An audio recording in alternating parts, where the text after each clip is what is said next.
बिस्मिल्लाहिर्रहमानिर्रहीम। अस्सलाम वालेकुम डियर स्टूडेंट्स। आज रिवीजन के लिए जो हमारे पास चैप्टर है वो चैप्टर नंबर 5 है। जैसा कि आपको पता है कि चैप्टर नंबर 5 कंट्रोल स्ट्रक्चर का चैप्टर है और ये हम ऑलरेडी जो वो पढ़ चुके हैं, लेकिन चूंकि हम अपना पिछला जो हमने लास्ट सेमेस्टर में जो हमारी आउटलाइन थी C++ प्रोग्राम के हवाले से, चूंकि ये चीज़ें वहाँ पर पढ़ी थी, तो अभी सेमेस्टर में C++ के जो बाकी फीचर्स हैं उनको हमने स्टडी करना है। तो इससे हम इसको पहले थोड़ा सा रिवाइज कर रहे थे ताकि जो स्टूडेंट्स पहले इस कोर्स को नहीं पढ़ सके वो अब जो वो रिवीजन में इसको कंप्लीट कर लें। तो जो कंट्रोल स्ट्रक्चर है बेसिकली वो कहता है कि A statement used to control the flow of execution in a program is called control structure। कि हमारे प्रोग्राम के अंदर फ्लो को किस तरह से कंट्रोल किया जाना है, यानी कौन सी स्टेटमेंट पहले एग्जीक्यूट होनी है और कौन सी स्टेटमेंट बाद में एग्जीक्यूट होनी है, उसको फ्लो ऑफ एग्जीक्यूशन का नाम दिया जाता है। सो उस फ्लो को किस तरह से कंट्रोल करना है आपने, उसको कंट्रोल स्ट्रक्चर का नाम दिया जाता है। तो वो कहते हैं कि कंट्रोल स्ट्रक्चर के लिए हमारे पास जो स्ट्रक्चर्स अवेलेबल थे उसमें एक तो सीक्वेंशियल स्ट्रक्चर था, और ये आपने सबसे पहले जो इस स्ट्रक्चर को जो वो पढ़ा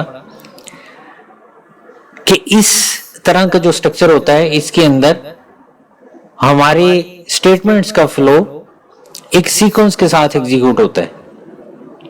लेट्स सपोज अगर आपने 10 स्टेटमेंट्स लिखी हुई हैं तो पहली स्टेटमेंट सबसे पहले एग्जीक्यूट होगी, उसके बाद दूसरी स्टेटमेंट, फिर तीसरी, फिर चौथी, फिर पांचवी, और उसी ऑर्डर के तहत जिस तरह से आपने बनाया है, जिस ऑर्डर के तहत आपने वो स्टेटमेंट्स लिखी हैं उसी ऑर्डर के तहत वो स्टेटमेंट्स एग्जीक्यूट करनी है। तो इस स्ट्रक्चर को, इस कंट्रोल स्ट्रक्चर को सीक्वेंशियल स्ट्रक्चर का नाम दिया जाता है। और आज के लेक्चर से पहले जो मैंने आपको असाइनमेंट दी थी सिंपल इनपुट और आउटपुट वाले चैप्टर में, चैप्टर नंबर 4 में जो मैंने आपको असाइनमेंट दी या जो मैंने आपको समझाया, वो सारा का सारा जो प्रैक्टिकल हमने किया था वो सारा कंट्रोल स्ट्रक्चर में से सीक्वेंशियल स्ट्रक्चर की ही एग्जांपल था। कि जैसे जैसे आप आउटपुट और इनपुट स्टेटमेंट्स लिखते जाते हैं वो वैसे वैसे आपसे एग्जीक्यूट करके आपसे इनपुट जो वो लेता जाता है। एग्जाम्पल उसकी वही है जो मैंने आपको लास्ट लेक्चर में प्रोग्राम करवाया था, वो ये सीक्वेंशियल स्ट्रक्चर की ही एग्जाम्पल थी। तो इसमें पहले स्टेटमेंट 1 एग्जीक्यूट की जाती है, लाइक जिस तरह से आपने पहले सी आउट लिखा था एंटर योर नेम, तो पहले वो लाइन एग्जीक्यूट हो गई। फिर उसके बाद आपने सीन लिखा तो फिर उसने आपसे इनपुट ले ली। फिर उसके बाद आपने सी आउट में लिखा एंटर योर रोल नंबर, तो उसने वो एंटर योर रोल नंबर की लाइन डिस्प्ले कर दी। फिर सी इन आपने रोल नंबर किया तो उसने रोल नंबर की वैल्यू इनपुट ले ली। तो जिस ऑर्डर के तहत आप अपनी स्टेटमेंट्स लिखते हैं उसी ऑर्डर के तहत ये जो स्ट्रक्चर है वो उसको एग्जीक्यूट करते हैं, इसे इसको सीक्वेंशियल स्ट्रक्चर का नाम दिया जाता है। दूसरा आ जाता है हमारे पास सिलेक्शन स्ट्रक्चर। जो सिलेक्शन स्ट्रक्चर है इसमें वो कहता है कि हमारी जो स्टेटमेंट है या जो सेट ऑफ स्टेटमेंट्स हैं ये कंडीशन की बेस पर एग्जीक्यूट होती हैं। अगर कंडीशन ट्रू होगी तो फिर, या कंडीशन के फॉल्स होने पर फिर स्टेटमेंट्स एग्जीक्यूट की जाएंगी। यानी ये जो सिलेक्शन स्ट्रक्चर है इसमें हमारे पास इस स्ट्रक्चर में स्टेटमेंट्स मुख्तलिफ हिस्सों में डिवाइड होती है और हर स्टेटमेंट एक खास कंडीशन को जो रिप्रेजेंट कर रही होती है। अगर वो स्पेसिफिक कंडीशन ट्रू हो जाए तो फिर उसके ब्लॉक के अंदर जो सेट ऑफ स्टेटमेंट्स हैं या एक स्टेटमेंट है वो एग्जीक्यूट होगी। अदरवाइज फिर वो जो बकिया स्टेटमेंट्स हैं उनकी कंडीशंस को चेक करता है कि क्या बाकी जो स्टेटमेंट्स हैं उनकी कंडीशंस ट्रू हैं या फॉल्स हैं। तो हम सेट ऑफ स्टेटमेंट्स कंडीशन की बेस पर लिखते हैं इस स्ट्रक्चर में, और जो स्टेटमेंट जो कंडीशन ट्रू होती है उस ब्लॉक की जो स्टेटमेंट है वो एग्जीक्यूट होती है, बाकियों को स्किप कर दिया जाता है। और जो कंडीशन हम देते हैं वो कंडीशन वन टाइम जो वो हमें लिखनी पड़ती है एक। तो सेम कंडीशन जो वो बार बार नहीं लिखते, इस तरह तो वो कंफ्यूज हो जाएगा। तो यूनिक सेट ऑफ कंडीशंस हमें यहाँ पर देनी पड़ती हैं। मिसाल के तौर पे जैसे अगर मैं कहता हूं कि अगर किसी स्टूडेंट के मार्क्स 40 से ज्यादा हैं तो वो पास है, और अगर नहीं है 40 से ज्यादा तो वो फेल है। तो इसलिए ये देखें, ये मैंने दो डिफरेंट कंडीशंस पास की हैं कि 40 से ग्रेटर होंगे तो पास होगा, और अगर लेस होंगे तो वो फेल होगा। अगर एक दफा आपने ग्रेटर देन 40 लिख दिया तो दोबारा आपने ग्रेटर देन 40 को उस ब्लॉक के अंदर नहीं लिखना, क्योंकि वो फिर कंफ्यूज हो जाएगा कि सेम कंडीशन में मुझे ये भी कहा जा रहा है और उसी कंडीशन में मुझे ये भी कहा जा रहा है। तो इसलिए यूनिक सेट ऑफ कंडीशंस आपने इस स्ट्रक्चर के अंदर मेंशन करनी होती हैं, और उनकी जो स्टेटमेंट्स हैं वो हम उसमें जो वो ब्रीफ कर देते हैं। सो जो कंडीशन ट्रू होती है उसकी स्टेटमेंट्स एग्जीक्यूट होती हैं, और बकिया जो स्टेटमेंट्स होती हैं उनको स्किप कर दिया जाता है, उनको एग्जीक्यूट नहीं किया जाता।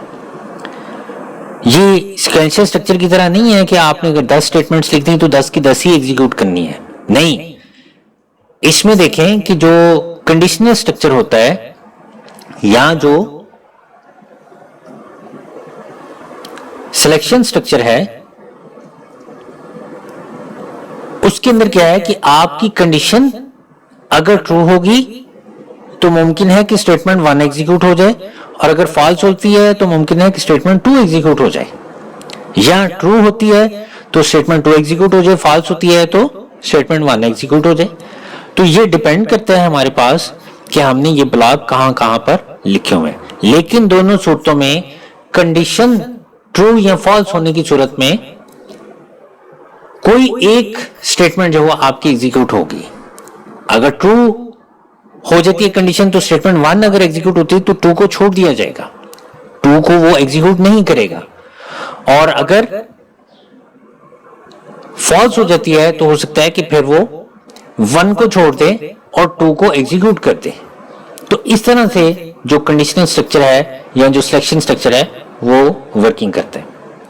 फिर उसके बाद रेपिटेशन स्ट्रक्चर है। ये रेपिटेशन स्ट्रक्चर भी एक्चुअली हम पढ़ चुके हैं, जो कि लूप्स का चैप्टर था, और रिवीजन में इस चैप्टर के बाद उसकी बारी भी आएगी।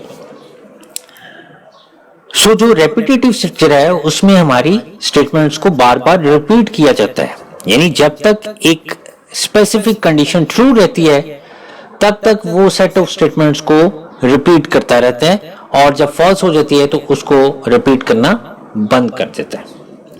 तो इस तरह का जो स्ट्रक्चर होता है उसको रेपिटेटिव स्ट्रक्चर का नाम दिया जाता है। फिर उसके बाद फंक्शन कॉल है। जो फंक्शन कॉल है वो आपने पिछले सेमेस्टर में नहीं पढ़ा, इस सेमेस्टर में आप फंक्शन कॉल को पढ़ेंगे, डिटेल से पढ़ेंगे। तो फिर हम इसको जो वो डिटेल से जो वो यहाँ पर प्रैक्टिकली जो वो लर्न करेंगे। फंक्शन कॉल में बेसिकली क्या होता है कि हम अपनी सेट ऑफ स्टेटमेंट्स को एक फंक्शन के अंदर बंद कर देते हैं। फंक्शन यूं समझ लें कि ब्लॉक ऑफ कोड को कहा जाता है, और उस ब्लॉक ऑफ कोड को हम एक नाम दे लेते हैं। फिर अपनी मेन फंक्शन के अंदर जब हम उस फंक्शन को कॉल करते हैं, एक से ज्यादा बार भी आप कॉल कर सकते हैं। तो जब वो प्रोग्राम एग्जीक्यूट होगा तो जहां पे फंक्शन कॉल होगी, जब वो फंक्शन कॉल की जाएगी तो कंट्रोल उस फंक्शन पे ट्रांसफर हो जाता है जहां हमने उसका ब्लॉक लिखा हुआ होता है, उसको जाके एग्जीक्यूट करता है। एग्जीक्यूट करने के बाद कंट्रोल दोबारा फंक्शन कॉल के बाद अपने मेन प्रोग्राम के अंदर जो है दोबारा से वापस आता है, और फिर जो बकिया स्टेटमेंट्स होती है वो वहां पर एग्जीक्यूट की जाती है। यानी पहले स्टेटमेंट को एग्जीक्यूट किया, उसके बाद फंक्शन कॉल आ गई, तो कंट्रोल यहां पर नहीं रहना बल्कि इस फंक्शन पे चला जाना है जो हमने वो वहां पर फंक्शन का कोड लिखा हुआ है। वहां पर जो सेट ऑफ स्टेटमेंट्स हैं वो एग्जीक्यूट होंगी, और सारी सेट ऑफ स्टेटमेंट्स की एग्जीक्यूट होने के बाद कंट्रोल दोबारा मेन फंक्शन के अंदर वापस आएगा, और फिर जो मैंने अगली स्टेटमेंट लिखी फिर वो एग्जीक्यूट होगी। तो इसको फंक्शन कॉल का नाम दिया जाता है। अब डियर स्टूडेंट्स, हमारे पास जो चूंकि हम यहाँ पर सिलेक्शन स्ट्रक्चर का चैप्टर जो वो पढ़े हैं या कंडीशनल स्ट्रक्चर का चैप्टर पढ़े हैं, इसको दोनों नामों से जो इस्तेमाल किया जाता है। तो उसके लिए जरूरी है कि कंडीशन में कौन से ऑपरेटर्स यूज होते हैं उनका आपको पता हो। तो जिस तरह से मैंने आपको अरिथमेटिक ऑपरेटर्स पढ़ाए थे कि प्लस, माइनस, मल्टीप्लाई, डिवाइड और मॉडुलस, ये पांचों अरिथमेटिक ऑपरेटर्स हैं और अरिथमेटिक एक्सप्रेशन को इवेल्युएट करने के लिए इनको इस्तेमाल किया जाता है। लिहाजा कंडीशन में जो हमारे पास रिलेशनल ऑपरेटर्स हैं वो कौन कौन से हैं, या कंडीशन में जो ऑपरेटर्स यूज होने हैं उन ऑपरेटर्स को बेसिकली रिलेशनल ऑपरेटर्स कहा जाता है।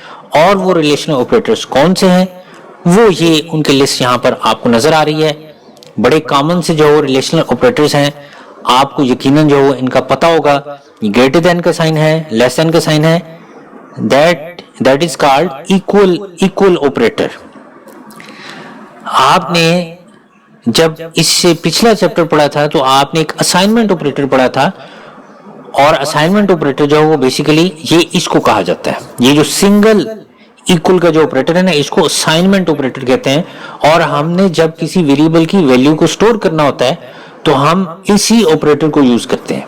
लेकिन कंडीशन में आपने इसको एज ए इक्वल ऑपरेटर के तौर पर जब यूज करना है तो आपने डबल इक्वल का साइन लगाना है। तो डबल इक्वल का जो साइन है ये एक्चुअली इक्वलिटी को शो करता है कि आया बोथ साइड्स आर इक्वल और नॉट इक्वल। अगर मैं यहां पर x इक्वल टू y लिख देता हूं तो उसका मतलब ये होगा कि x y के बराबर है, यानी दोनों साइडों पे x और y की वैल्यूज सेम है। जबकि अगर मैं इस तरह से लिखूं x इक्वल टू y तो उसका मतलब ये होगा कि जो y की वैल्यू है वो मैं x में असाइन कर रहा हूं। तो जो भी y की वैल्यू होगी वो x के अंदर जाके स्टोर कर दी जाएगी। तो वो बेसिकली वैल्यू को असाइन करने के लिए हम ये जो इक्वल का ऑपरेटर है, जो असाइनमेंट ऑपरेटर है, उसको इस्तेमाल करते हैं, सिंगल जो इक्वल ऑपरेटर है। जबकि जो डबल इक्वल ऑपरेटर है वो इक्वलिटी को चेक करने के लिए यूज किया जाता है कि बोथ साइड्स आर इक्वल और नॉट इक्वल। फिर उसके बाद ग्रेटर देन आर इक्वल का साइन है, लेस देन आर इक्वल का साइन है, और ये नॉट इक्वल का साइन है। तो ये रिलेशनल ऑपरेटर्स हैं। बहुत सारी ऐसी लैंग्वेजेस भी हैं जिनके अंदर नॉट इक्वल का साइन इसकी बजाय इसको यूज किया जाता है, यानी लेस देन और ग्रेटर देन दोनों को इकट्ठा लगाया जाता है तो ये नॉट इक्वल के बराबर होता है। लेकिन C++ के अंदर ये जो फैक्टोरियल साइन है या जो इसको एक्सक्लेमेशन साइन कहा जाता है और फिर आगे इक्वल को यूज करेंगे तो ये नॉट इक्वल के बराबर जो वो यूज होगा। उसके बाद रिलेशनल एक्सप्रेशन आ जाता है जी। वो एक्सप्रेशन जिसमें रिलेशनल ऑपरेटर्स यूज होते हैं उनको रिलेशनल एक्सप्रेशन कहा जाता है। और ये कुछ रिलेशनल एक्सप्रेशंस दिए गए हैं जिनका बताया गया है कि ये रिलेशनल एक्सप्रेशंस अगर आप कंडीशन में मेंशन करते हैं तो आपको ये जवाब क्या इसका मिलेगा। तो ये ज़हन-नशीं कर लें कि जो रिलेशनल एक्सप्रेशन है उसका जवाब हमेशा आपको ट्रू या फॉल्स की सूरत में मिलता है। इसका कोई आपको कोई इवैल्यूएशन नहीं मिलनी, कोई रिजल्ट जो कैलकुलेट नहीं करके उसने देना, उसने आपको जो रिजल्ट देना है उसने ट्रू या फॉल्स की सूरत में आपको रिजल्ट देना है। तो यहाँ पर 100 ग्रेटर देन 15 का मतलब है कि ये कंडीशन क्या रिटर्न करेगी, ये ट्रू रिटर्न करेगी कि डेफिनेटली 100 जो वो 15 से ग्रेटर ही होता है। 25 लेस देन 5 ये भी कंडीशन। अब 25 देखें कि 5 से लेस देन तो नहीं होता ना, 25 तो 5 से बड़ा होता है, इसलिए इसका रिजल्ट क्या आएगा, फॉल्स आएगा। लिहाजा आपको कंपेयर करके देखना है कि यहां पर जो कंपैरिजन है, जो लिखा गया कंपैरिजन लेफ्ट साइड से आपने पढ़ना है, तो वो एक्चुअली क्या रिप्रेजेंट कर रहा है, क्या वो सही को रिप्रेजेंट कर रहा है या वो गलत को रिप्रेजेंट कर रहा है। तो इसको अगर देखें तो 100 ग्रेटर देन 15 बिल्कुल 100 जो वो 15 से बड़ा ही होता है।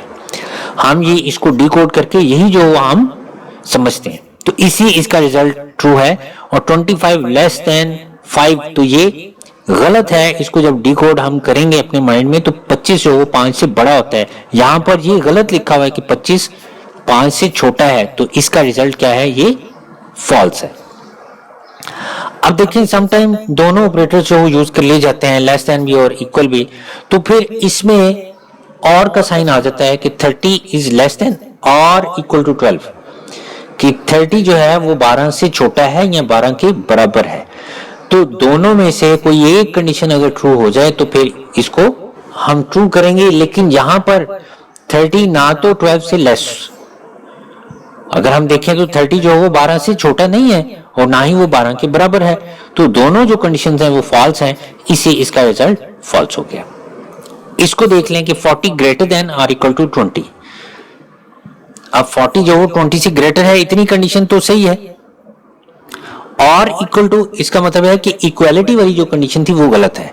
लेकिन मैंने आपको बताया कि जब दो ऑपरेटर्स इकट्ठे यूज होने हैं तो उनको और के साथ जो वो जोड़ा जाता है कि ग्रेटर देन और इक्वल टू, कि यहां ग्रेटर हो जाए यहां 20 के इक्वल हो जाए, दोनों सूरतों में क्या होगा, कंडीशन का रिजल्ट ट्रू होगा।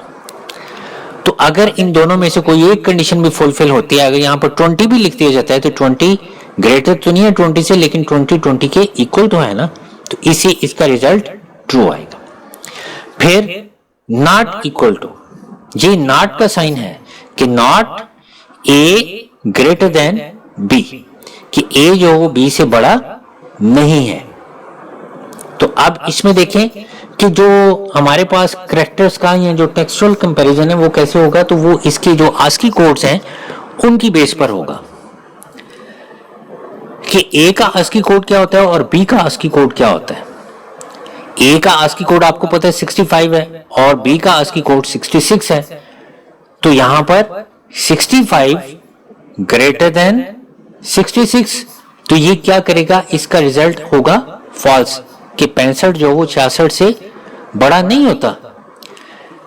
लेकिन यहां पर नॉट भी तो लिखा हुआ है, यानी नहीं है 65 66 से बड़ा, तो इसका मतलब है कि बस थोड़ी सी जो उसकी प्रोनाउंसिएशन है वो ज्यादा थोड़ी सी नॉट पहले आ गया है। अगर आप इसको वैसे आम जुबान में बोलें तो ये यही होगा कि A is not greater than B, तो 65 इज नॉट ग्रेटर देन 66, तो ये बिल्कुल सही है कि 65 जो वो 66 से बड़ा नहीं है, इसी यहां पर इसका रिजल्ट आपको ट्रू मिल रहा है।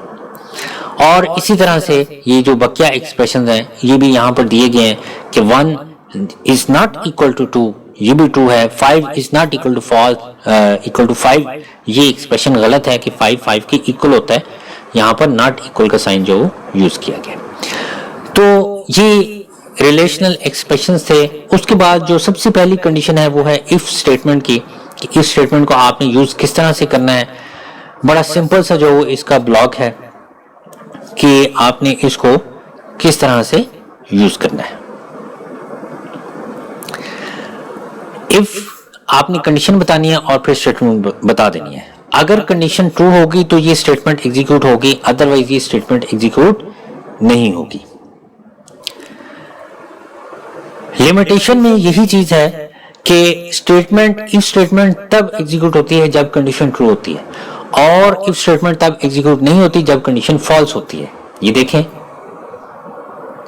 ये हमारे पास पहला प्रोग्राम है कि अगर हमने यहां पर इंटीजर मार्क्स ले लिए, एंटर योर मार्क्स, ये आपको सबसे पहले लाइन जो वो लिखी हुई मिलेगी, और फिर उसके बाद सी इन मार्क्स, आपने मार्क्स जो वो इनपुट कर दिए। इफ मार्क्स ग्रेटर देन और इक्वल टू 40, कि अगर मार्क्स 40 से ग्रेटर है तो आपको कंग्रेचुलेशन यू हैव पास्ड का मैसेज आएगा, अदरवाइज जो वो यहां पर कुछ भी नहीं लिखा गया। तो अब जब हमारे मार्क्स 40 से ग्रेटर होंगे तो ये मैसेज मिलेगा, और अगर 40 से ग्रेटर नहीं होंगे तो ये मैसेज नहीं मिलेगा। ऐसे ही होगा ना। तो इसका मतलब है कि जो इफ स्टेटमेंट है वो सिर्फ और सिर्फ कंडीशन के ट्रू होने पर अपने रिजल्ट को एग्जीक्यूट करेगी, अदरवाइज वो रिजल्ट एग्जीक्यूट नहीं होगा। अगर आप यहां पर 30 लिख देते हैं, अगर यहां 30 लिख दिया जाता है तो ये कंडीशन आपको क्या रिटर्न करेगी, 30 ग्रेटर देन और इक्वल टू 40, ना 30 जो 40 से ग्रेटर है, ना 30 जो 40 के इक्वल है। तो दोनों कंडीशंस गलत हो गई। इसका मतलब है कि ये जो ब्लॉक है ये एग्जीक्यूट नहीं होना, तो फिर आपको कोई भी मैसेज स्क्रीन पे प्रिंट आउट नहीं किया जाएगा। तो इसलिए यहां पर उसने ये लिखा हुआ है कि जो इफ स्टेटमेंट है वो एक्चुअली इसकी लिमिटेशंस हैं कि अगर execute one statement or set of statement if the condition is true, execute other statement or set of statement if the condition is false। ये जो false वाली है, चूंकि यहां पर false होती ही नहीं है, false वाला ब्लॉक हम लिखते ही नहीं है, तो फिर वो जो स्टेटमेंट्स हैं वो आपकी एग्जीक्यूट होती ही नहीं है। तो सिर्फ और सिर्फ ये जो ट्रू होने वाली कंडीशन है सिर्फ वो एग्जीक्यूट होनी है, तो जो फॉल्स होने वाली जो कंडीशन है वो एग्जीक्यूट नहीं होनी। देखिए यहां पर उसने लिखा है, वो कहता है but the if condition is false then nothing happens, कि जब फॉल्स होती है तो फिर कुछ भी जो वहां पर उसने एग्जीक्यूट नहीं करना, क्योंकि फॉल्स का जो ब्लॉक है वो यहां पर लिखा ही नहीं जाता है। ये जितनी भी प्रैक्टिस उसने दी हुई है वो उसने सिर्फ इफ स्टेटमेंट के साथ दी हुई है कि अगर ए और बी दोनों की वैल्यूज बराबर हैं तो कह दो both numbers are equal, otherwise अगर दोनों बराबर नहीं है फिर ये स्टेटमेंट एग्जीक्यूट नहीं होनी, और अदर देन और कोई भी स्टेटमेंट यहां पर एग्जीक्यूट नहीं होनी। तो इसी जो इफ स्टेटमेंट है ये सिर्फ और सिर्फ कंडीशन के ट्रू होने पर आपको रिजल्ट देती है, फॉल्स होने पर किसी किस्म का कोई रिजल्ट ये आपको नहीं देती। तो यहां जितनी एग्जांपल्स हैं वो सारी उन्होंने इफ स्टेटमेंट की दी हुई हैं। आपने ये सारी जो स्टडी की हुई है, मेरे ख्याल में इसमें आपको कोई जो प्रॉब्लम नहीं होगी।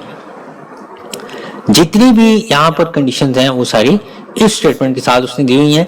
हम कमोबेशी सिर्फ जो इफ स्टेटमेंट है उसको यूज करते हैं। कभी कभार अगर हमने कोई स्पेसिफिक डिसीजन लेना हो तो फिर हम इफ स्टेटमेंट को जो यूज कर लेते हैं, अदरवाइज फिर हम इफ एल्स को ही यूज करते हैं कि जब हमने हर सूरत में कोई ना कोई ब्लॉक जो वो एग्जीक्यूट करना होता है कि अगर कंडीशन ट्रू हो तो ये ब्लॉक एग्जीक्यूट हो जाए और अगर फॉल्स हो तो भी ये ब्लॉक एग्जीक्यूट हो जाए, तो फिर हम इफ एल्स स्टेटमेंट को यूज करते हैं। तो देखें इसके अंदर जो खाली जो इफ स्टेटमेंट थी उसमें तो ये ब्लॉक यहां से शुरू होता है और यहां पर खत्म हो जाता है।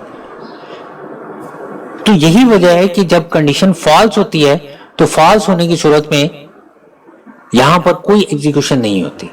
लेकिन इफ एल्स के अंदर क्या किया जाता है कि ये ट्रू स्टेटमेंट का ब्लॉक है और ये फॉल्स स्टेटमेंट का ब्लॉक है कि अगर कंडीशन ट्रू होती है तो ये स्टेटमेंट एग्जीक्यूट होगी, अदरवाइज फिर ये जो एल्स में जो आपने ब्लॉक लिखा है फिर वो एग्जीक्यूट होगी जब ये कंडीशन फॉल्स हो जाएगी। तो दोनों सूरतों में से ट्रू या फॉल्स होने की सूरत में इन दोनों में से कोई एक ब्लॉक एग्जीक्यूट होना ही होना है।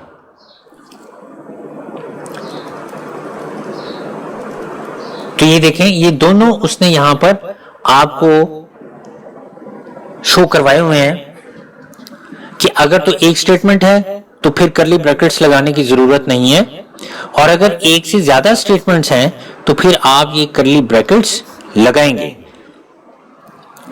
अगर आप करली ब्रैकेट्स नहीं लगाते तो बस एक स्टेटमेंट एग्जीक्यूट होगी, बाकी स्टेटमेंट्स एग्जीक्यूट नहीं होंगी। लिहाजा ये आपने याद रखना है कि अगर आप ये पूरा ब्लॉक यानी ये पूरी सेट ऑफ स्टेटमेंट्स इस कंडीशन के साथ एग्जीक्यूट करना चाहते हैं कि अगर ये कंडीशन ट्रू होती है या ये कंडीशन फॉल्स होती है तो फिर ये स्टेटमेंट्स एग्जीक्यूट हों, तो फिर आपने ये करली ब्रैकेट्स लाजमी लगानी है। उसके बाद आ जाता है जी हमारे पास ये फ्लो चार्ट है कि कंडीशन अगर ट्रू होती है तो ये स्टेटमेंट्स चलेंगी और अगर कंडीशन फॉल्स होती है तो फिर ये वाली स्टेटमेंट्स चलेंगी। और जब वो कंडीशन ट्रू होके इन स्टेटमेंट्स को एग्जीक्यूट करता है तो ये कंट्रोल देखें, कंट्रोल इस स्टेटमेंट के बाद में यानी यहां पर जब वो आ जाता है तो ये स्टेटमेंट फिर इसलिए एग्जीक्यूट नहीं होगी अगर ट्रू वाला पार्ट एग्जीक्यूट होता है। तो दोनों सूरतों में कोई एक कंडीशन जो एग्जीक्यूट होनी है, दोनों ये स्टेटमेंट तब एग्जीक्यूट होगी जब कंडीशन ट्रू होगी और ये तब एग्जीक्यूट होगी जब कंडीशन फॉल्स होगी। अब ये पहली एग्जांपल है कि अगर आपने इवन और ऑड नंबर्स जो वो कैलकुलेट करने हैं, आप ये देखना चाहते हैं कि आया कि जो नंबर आपने इनपुट किया है वो नंबर इवन है या ऑड है। तो इस सूरत में क्या होगा, सबसे पहले तो आपने एक नंबर जो वो इनपुट करना है। नंबर इनपुट करने के बाद फिर आपने यहां पर उसको मेंशन किया कि n मॉडुलस 2 इक्वल टू 0, कि अगर n मॉडुलस 2 इक्वल टू 0 है तो फिर बता दो कि n जो है वो इवन नंबर है, अदरवाइज बता दो कि n ऑड नंबर है। देखिए यहां पर ये एक्सप्रेशन पहले एग्जीक्यूट किया जाएगा। n मॉडुलस 2 का जवाब क्या आता है वो देखा जाएगा। अगर आपने n की वैल्यू 10 लिखी है तो 10 मॉडुलस 2 यानी रिमाइंडर चेक किया जाएगा कि इस एक्सप्रेशन का रिमाइंडर क्या आता है।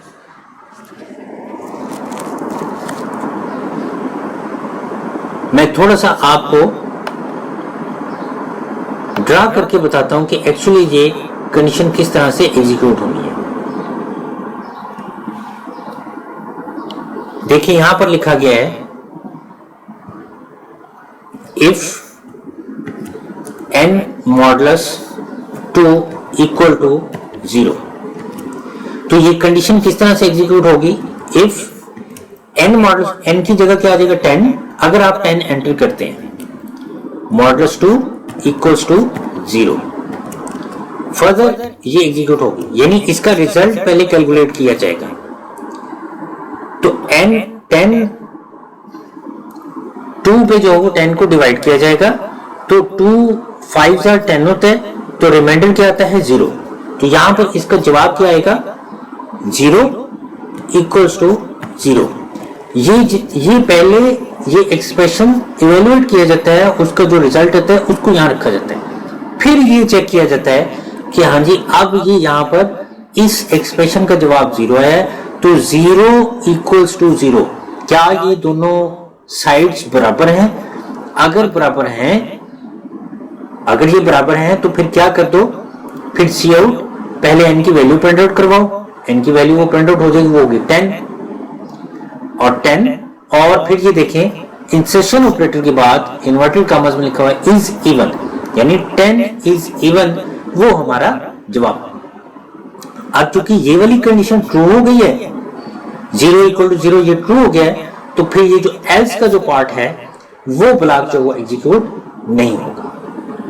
ये सिर्फ उस सूरत में एग्जीक्यूट होना है जब ये ब्लॉक एग्जीक्यूट नहीं होगा। मिसाल के तौर पे आप 10 की बजाय अगर यहां पर 11 लिखते हैं तो यहां पर 11 का जो जवाब आता है वो क्या आता है 1। अब ये रिजल्ट आपको क्या रिटर्न करेगा, फॉल्स। 1 0 के इक्वल नहीं होता, ये कंडीशन फॉल्स है, तो फिर ये जो n इज इवन वाली कंडीशन है ये एग्जीक्यूट नहीं होगी, एल्स पे चला जाएगा, कंट्रोल यहां से एल्स पे चला जाएगा और ये जाके एग्जीक्यूट कर देगा, क्योंकि ये कंडीशन आपको क्या उसने दी है, उसने ये फॉल्स दी है, इसका रिजल्ट क्या आएगा फॉल्स। तो फॉल्स होने की सूरत में वो एल्स पे आ जाएगा और n की वैल्यू 11 प्रिंट आउट होगी और लिखा होगा इज ऑड, यानी 11 इज ऑड।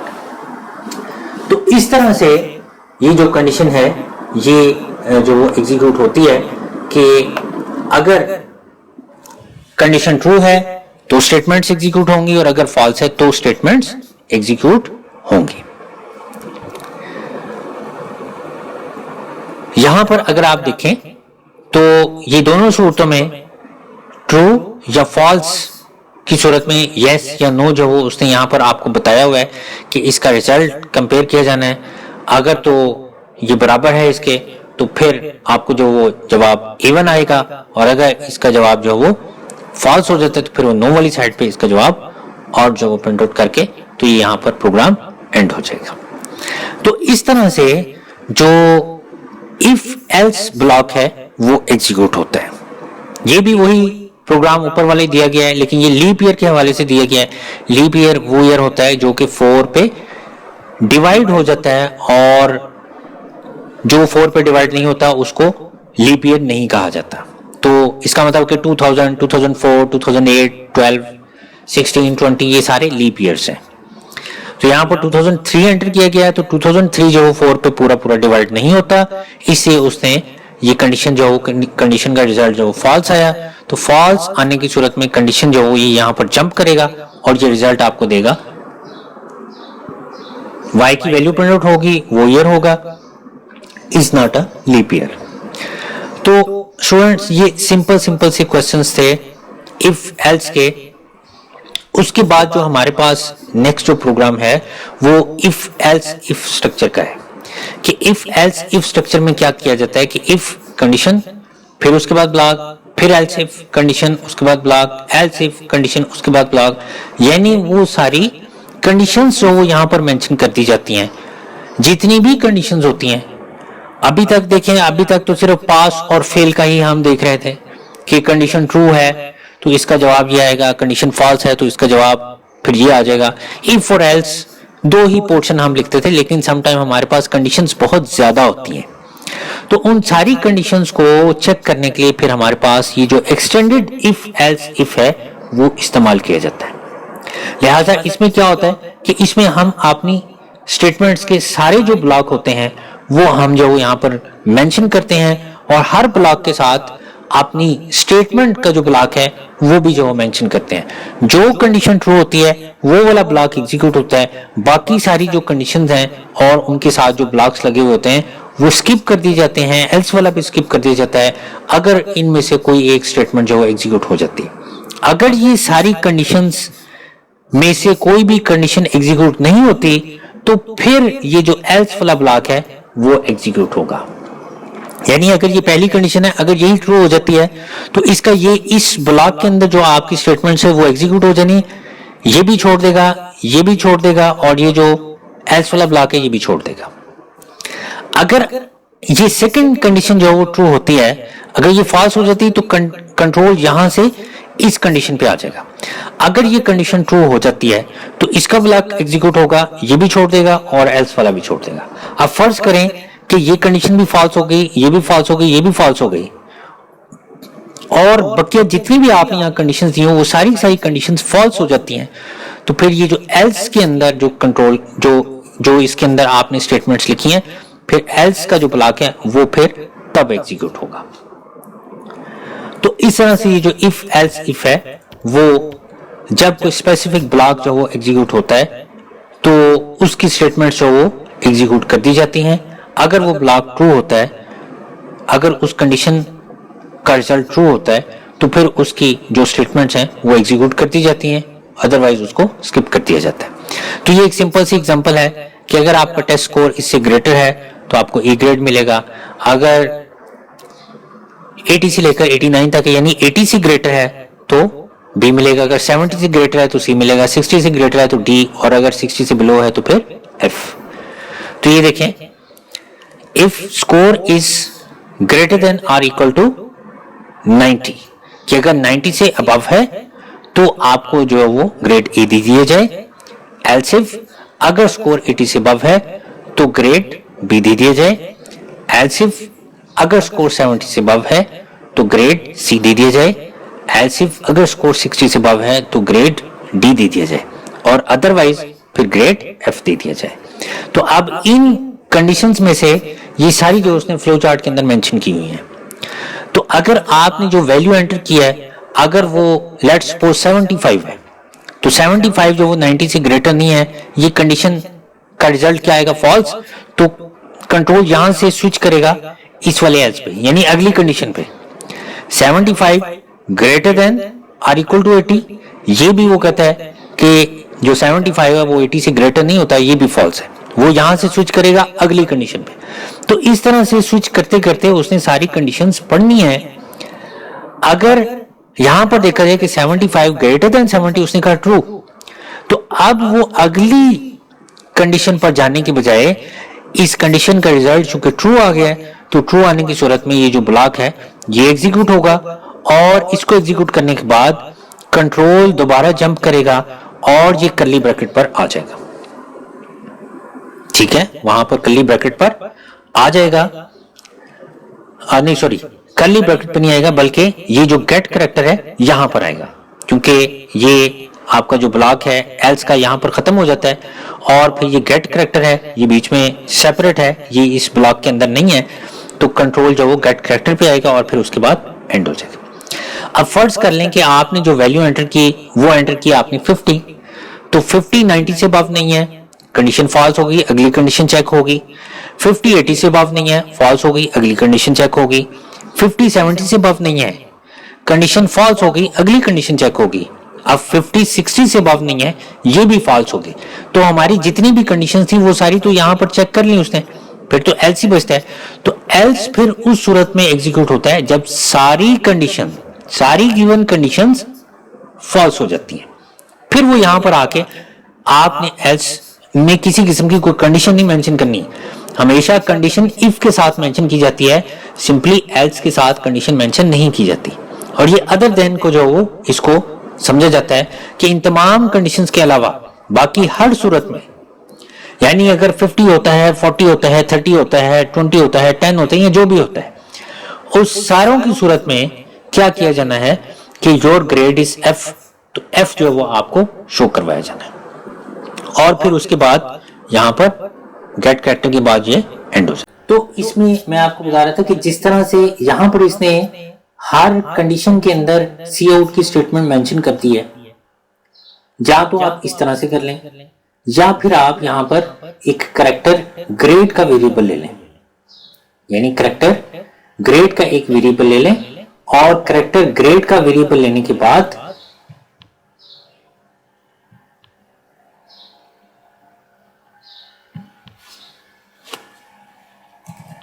कैरेक्टर ग्रेड, और ये जो आप इफ स्टेटमेंट लगाते हैं उसके अंदर आपने क्या करना है, if greater than equal to 90, तो फिर ग्रेड के अंदर क्या स्टोर हो जाए, ये स्टोर हो जाए। तो दोनों कंडीशंस में या तो आप यहां पर डायरेक्ट सी आउट की स्टेटमेंट दे दें, या आप यहां पर वेरिएबल के अंदर वो वैल्यू असाइन कर दें। तो दोनों सूरतों में ये प्रोग्राम सही है।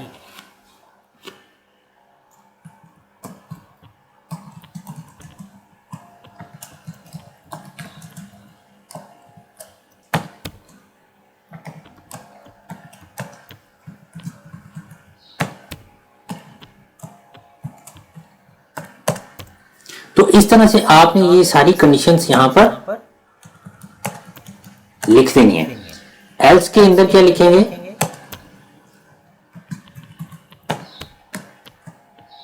एफ,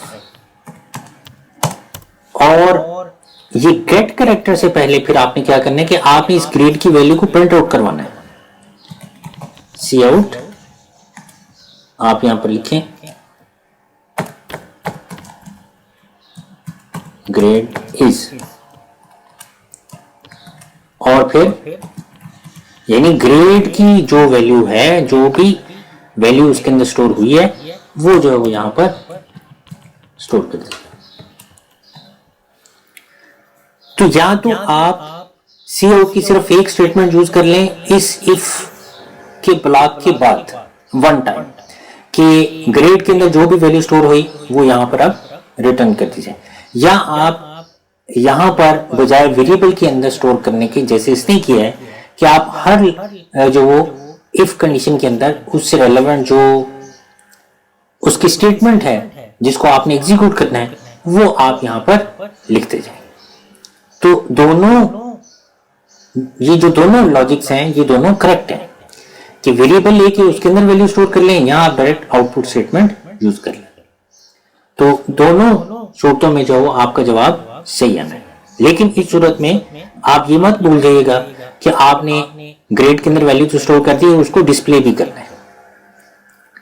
लेकिन इस सूरत में हर बार जो आपको सी आउट की स्टेटमेंट देनी पड़ेगी। तो जो कंडीशन ट्रू होगी वो वाली जो स्टेटमेंट है वो एग्जीक्यूट हो जाएगी, यानी वो जो आपका आपने जो स्टेटमेंट लिखी वो प्रिंट आउट जो कर दिया जाएगी। तो इस तरह से आप ये अपनी लॉजिक जो है वो क्लियर कर सकते हैं इसमें। उसके बाद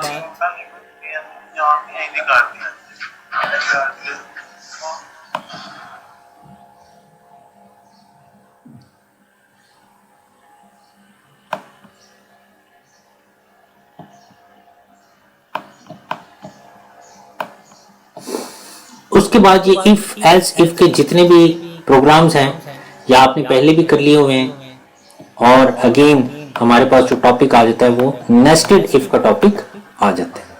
नेस्टेड इफ का मैंने आपको बताया था कि एक इफ कंडीशन के अंदर एक और इफ कंडीशन जो लिख दी जाती है उसको नेस्टेड इफ का नाम दे दिया जाता है।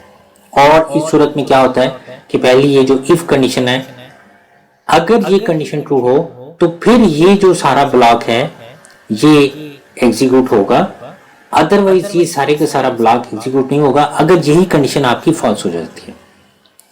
यानी ये सारे का सारा जो इनर इफ है ये इस आउटर इफ पर जो डिपेंड करता है, क्योंकि ये आउटर इफ की कंडीशन ट्रू होगी तो ये ब्लॉक एग्जीक्यूट होना है, और अगर ये कंडीशन फॉल्स हो जाती है तो कंट्रोल यहां से किधर ट्रांसफर हो जाएगा, एल्स पे चला जाएगा। लिहाजा जो इनर इफ है वो आपने अगर ये इस कंडीशन के अंदर लिखा है, इफ कंडीशन के अंदर लिखा है, यहां आपने एल्स की कंडीशन के अंदर लिखा है, तो इसका एग्जीक्यूट होना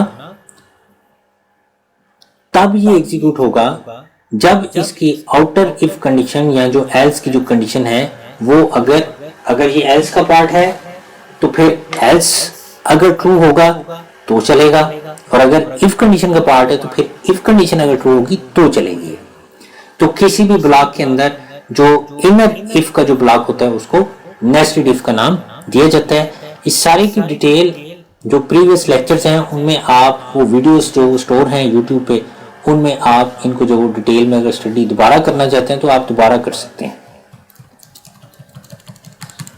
तो इसमें मैं आपको एक एग्जांपल जी करवा देता हूं और फिर उसके बाद हम नेक्स्ट टॉपिक पे चले जाएंगे। देखें जी, वो कहता है कि एंटर 3 नंबर्स, आपने 3 नंबर्स इनपुट करने हैं ए, बी और सी। ए, बी और सी के अंदर आपने ये 3 वैल्यूज एंटर किए हैं और देखना यह है कि जो स्मॉलेस्ट वैल्यू है वो कौन सी है। तो आप देखें कि हमने यहां पर जो कंपैरिजन दिया हुआ है वो एक्चुअली कंपैरिजन किस तरह से दिया हुआ है, हमने ए को बी के साथ कंपेयर किया और फिर ए को ही सी के साथ कंपेयर किया। यानी ए की वैल्यू 20 है, 20 35 के साथ कंपेयर हो और 20 13 के साथ कंपेयर हो कि 20 35 से ग्रेटर है और क्या 20 13 से भी ग्रेटर है। अगर पहला कंपैरिजन ट्रू है तो हमें दूसरा कंपैरिजन करने की जरूरत है। देखे ना, अगर क्योंकि 20 को बाकी दोनों वैल्यू से देखना है कि ये दोनों से बड़ा है कि नहीं बड़ा, और अगर पहली वैल्यू से ही वो बड़ा नहीं है तो फिर दूसरी के साथ तो कंपेयर करने की जरूरत नहीं है ना। इसलिए यहां पर नेस्टेड इफ कंडीशन को यूज किया गया। हमने यहां पर ग्रेटर देन देखना हो या हमने स्मॉलर देखना हो, दोनों में हम नेस्टेड इफ के साथ ये वर्किंग कर सकते हैं। तो देखिए पहली कंडीशन क्या देती है कि if A is less than B, A की वैल्यू बी से लेस है तो क्या जो वो प्रिंट आउट हो। प्रिंट आउट करने के लिए कुछ भी नहीं दिया गया। अगेन एक और जो वो कंडीशन देती कि पहले तो आप ये कंडीशन देते तो फिर साथ ही जो उसको प्रिंट आउट करने की कोई ना कोई या कोई जो वो लाइन एग्जीक्यूट करने की स्टेटमेंट दे देते थे। अब यहाँ स्टेटमेंट देने की बजाय अगेन एक और इफ ब्लॉक जो वो दे दिया गया, तो ये नेस्टेड इफ कहलाता है। यानी एक इफ के अंदर एक और जो इफ का ब्लॉक है उसको नेस्टेड इफ का नाम दिया जाता है। अब नेस्टेड इफ में क्या है कि नेस्टेड इफ में हमने ए की वैल्यू को सी के साथ कंपेयर किया, यानी ये ब्लॉक तब एग्जीक्यूट होगा जब ये आउटर इफ कंडीशन ट्रू हो जाएगी। ए बी के साथ कंपेयर होगा, अगर ए बी से छोटा है तो ही चेक किया जाए कि क्या ए सी से भी छोटा है, और अगर ए सी से भी छोटा है तो फिर ए जो है वो स्मॉलेस्ट नंबर है। देखे ना, अगर पहला नंबर दूसरे से भी छोटा है और यही पहला नंबर तीसरे से भी छोटा है तो यही फिर स्मॉलेस्ट नंबर है। अब ये कि अगर तो ए बी से छोटा है तो वो यहां पर आ गया, जैसा कि यहां पर आपको नजर आया 20 इज लेस देन 35, ये कंडीशन ट्रू हो गई। अब 20 ने कंपेयर होना है 13 के साथ कि 20 बी से तो छोटा है, यानी ए बी से तो छोटा है, क्या ए सी से भी छोटा है, यहां पर ये कंपेयर होगा। अगर ए सी से छोटा है तो ए इज द स्मॉलेस्ट नंबर, अगर ए सी से छोटा नहीं है तो फिर एल्स में कौन छोटा नंबर है, फिर सी छोटा नंबर है। यानी ए बी से छोटा था लेकिन ए सी से छोटा नहीं है। इसका मतलब है कि ए सी से छोटा नहीं तो फिर सी जो वो ए से छोटा है, तो एल्स में ये देखें सी इज द स्मॉलेस्ट नंबर। तो इस तरह से ये जो नेस्टेड इफ है ये वर्किंग करता है। फिर आप एल्स में आ जाए कि अगर ए बी से छोटा नहीं है तो फिर बी को जो वो कंपेयर कर लें सी के साथ और ए के साथ। तो यहां पर देखें क्या कंपेयर किया कि एल्स में अगर ए बी से छोटा नहीं है तो फिर B is less then C, क्या B जो वो C से छोटा है? अगर B C से छोटा है, क्योंकि A तो जो वो B से छोटा नहीं था, इसका मतलब है A अगर B से छोटा है तो फिर B A से छोटा है, और अगर B A से छोटा है तो फिर कंपेयर करने हैं कि क्या B C से भी छोटा है। अगर B C से छोटा है तो फिर B is the smallest number, otherwise जो फिर C is the smallest number. तो इस तरह से ये जो नेस्टेड इफ है वो वर्किंग परफॉर्म करते हैं। लेकिन इसका एक शॉर्टकट हमारे पास मौजूद है, और वो शॉर्टकट है जो हमारे पास लॉजिकल ऑपरेटर्स हैं, एंड और नॉट। यानी बेसिकली हमारे पास जो लॉजिकल ऑपरेटर्स हैं वो इस्तेमाल होते हैं जब हमने मल्टीपल इफ कंडीशंस को सॉल्व करना हो। तो मल्टीपल इफ कंडीशंस को सॉल्व करने के जैसे यहां पे देखें कि ये दोनों कंडीशंस अगर ट्रू होती हैं तो ये स्टेटमेंट एग्जीक्यूट होती है। तो ये इन दोनों के ट्रू होने पर ये एग्जीक्यूट होगी। तो दोनों को अगर आप एक कंडीशन के अंदर जो लिखना चाहते हैं तो फिर उसके लिए हमारे पास लॉजिकल ऑपरेटर्स है एंड और नॉट। यानी जो एंड ऑपरेटर है वो दो कंडीशंस के दरमियान जो वो हम इस्तेमाल कर सकते हैं अगर हम ये चाहते हैं कि उन दोनों के रिजल्ट्स को कंबाइन किया जाए और फिर डिसाइड किया जाए कि क्या इसका रिजल्ट ट्रू है या इसका रिजल्ट फॉल्स है। बेसिकली ऐसी कंडीशन जिसके अंदर दो या दो से ज्यादा कंडीशन आ जाएं तो उसको कंपाउंड कंडीशन का नाम दिया जाता है। तो कंपाउंड कंडीशन की इवैल्यूएशन के लिए लॉजिकल ऑपरेटर्स यूज होते हैं एंड और नॉट। तो देखें, अगर मैं यहां पर बता देता हूं कि if A is less than B and A is less than C, तो ये क्या बन जाएगी? ये मेरी कंपाउंड कंडीशन बन जाएगी। तो मैं यहां पर क्या प्रिंट आउट कर देता हूं, सी out A is the smallest number।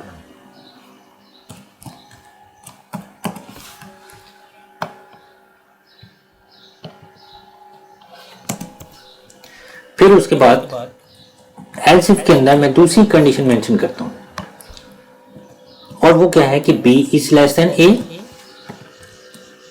And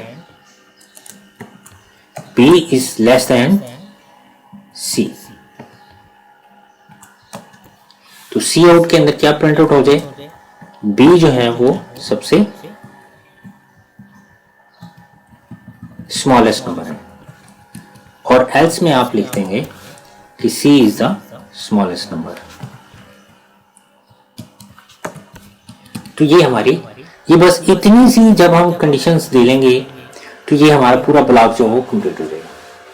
basically ये जो नेस्टेड इफ है इसका अल्टरनेट है ये जो हमारे पास एंड या जो आर ऑपरेटर्स हैं, कि हम इन दोनों कंडीशंस को स्टेप बाय स्टेप देने की बजाय, एक दूसरे के अंदर लिखने की बजाय, हम इकट्ठा अगर एग्जीक्यूट करना चाहें तो इकट्ठा भी एग्जीक्यूट कर सकते हैं। यानी अगर ये B से छोटा है और A C से छोटा है, अब ये दो कंडीशंस हैं, इस कंडीशन का रिजल्ट ट्रू आएगा और इसका भी रिजल्ट ट्रू आएगा, तो इस होल कंडीशन का रिजल्ट क्या कहलाएगा? ट्रू। ये हम अभी आगे चल के पढ़ लेते हैं कि एंड के केस में दोनों कंडीशंस जब ट्रू होती हैं तो रिजल्ट ट्रू आता है, अदरवाइज इस कंडीशन का रिजल्ट फॉल्स आता है तो वो एल्स इफ पे चला जाता है। फिर इसको जाके चेक करते हैं कि इसका रिजल्ट और इसका रिजल्ट अगर ट्रू है तो ट्रू है, फिर इस स्टेटमेंट को चलाना है, अदरवाइज एल्स पे चले जाना है। तो इस तरह से जो नेस्टेड इफ है, चूंकि प्रोग्राम में ये रिटर्न नहीं होता कि नेस्टेड इफ के साथ आपने ये प्रोग्राम करना है, लॉजिक आपकी अपनी होती है, तो आपको अगर नेस्टेड इफ डिफिकल्ट लगता है तो आप वही वर्किंग आप लॉजिकल ऑपरेटर के साथ भी कर सकते हैं।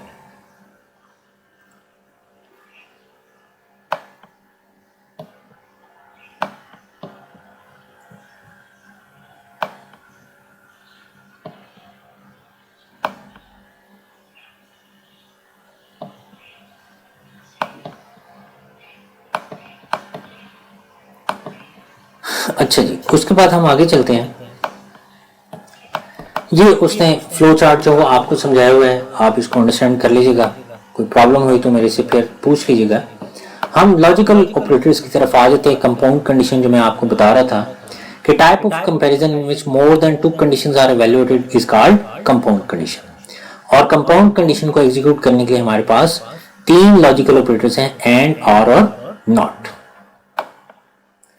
तो देखें, अगर कंडीशन 1 और कंडीशन 2 के दरमियान एंड ऑपरेटर है तो उसका रिजल्ट अगर ट्रू है पहली कंडीशन का, दूसरी का ट्रू है तो जवाब ट्रू आएगा। पहली कंडीशन का रिजल्ट ट्रू है, दूसरी का फॉल्स है तो जवाब फॉल्स आएगा। पहली का फॉल्स है, दूसरी का ट्रू है तो भी फॉल्स आएगा, और दोनों के फॉल्स है तो भी फॉल्स आएगा। लिहाजा जो ट्रू है वो सिर्फ और सिर्फ उस सूरत में आना है जब दोनों कंडीशंस का रिजल्ट ट्रू आ जाएगा। अभी अभी जो मैंने आपको एग्जांपल दी है उसमें भी मैंने आपको करके दिखाया है। तो देखिए, वही जो क्वेश्चन था वो क्वेश्चन अगेन इन्होंने यहां पर किया हुआ है कि ए बी से ग्रेटर है। अब ये मैक्सिमम नंबर को देखा गया, वहां स्मॉलेस्ट नंबर को था, यहां मैक्सिमम नंबर को देखा गया कि अगर ए बी से ग्रेटर है और ए सी से भी ग्रेटर है तो मैक्सिमम नंबर जो है वो ए है। फिर दूसरी कंडीशन हो गई कि क्या बी ए से ग्रेटर है और बी सी से ग्रेटर है तो बी स्मॉलेस्ट मैक्सिमम नंबर हो गया, अदरवाइज सी मैक्सिमम नंबर हो गया। और फिर उसके बाद और ऑपरेटर आ जाते हैं कि जो और ऑपरेटर है वो ये चेक करता है कि दोनों कंडीशंस, दोनों में से कोई एक कंडीशन अगर ट्रू हो जाती है तो जो कंडीशन का रिजल्ट है वो ट्रू होगा, और अगर दोनों ही कंडीशंस फॉल्स हो जाती तो फिर इसका रिजल्ट फॉल्स आएगा। तो इसमें ये देखें, ये एक एग्जांपल है कि आपने एक लेटर जो वो एंटर करना है और उस लेटर को उसने देखना है कि क्या ये लेटर वॉवल है कि नहीं है। तो फिर ये देखें, कंपैरिजन किया गया और हर कंपैरिजन के दरमियान में और ऑपरेटर लगा दिया गया। चूंकि आपने लेटर एक लिखना है लेकिन जो वॉवल्स हैं वो एक से ज्यादा हैं, ए ई आई ओ यू, ये 5 जो वॉवल्स हैं, और फिर पता नहीं यूजर स्मॉल लेटर में लिखता है कि कैपिटल लेटर्स में लिखता है। तो फिर जैसे भी उसने लिखना है उसने इसको देखना है कि क्या इनका जो रिजल्ट है वो कंपेयर करना है, और कंपेयर करके ये सारी जो कंपाउंड कंडीशन है इसका रिजल्ट उसने जनरेट करना है। तो इन तमाम कंडीशंस में से कोई एक कंडीशन भी अगर ट्रू हो जाती है तो उसका जवाब ट्रू तस्वर किया जाएगा। यानी अगर यूजर ए प्रेस करता है या ये वाला स्मॉल ए लिखता है या कैपिटल ए लिखता है, या वो कैपिटल ई या कैपिटल या स्मॉल ई लिखता है, या आई या ओ या यू, इनमें से कोई एक लेटर लगाकर लिख देता है तो क्या होगा कि वो कंडीशन ट्रू हो जाएगी। और ऑपरेटर के केस में इन तमाम कंडीशंस में से अगर कोई एक कंडीशन ट्रू हो जाती है तो इसका जवाब ट्रू होगा और आपको ये मैसेज मिलेगा यू एंटर्ड अ वॉवल। और अगर सारी कंडीशंस फॉल्स हो जाती हैं तो फिर आपको मैसेज मिलेगा you did not enter a vowel. इस तरह से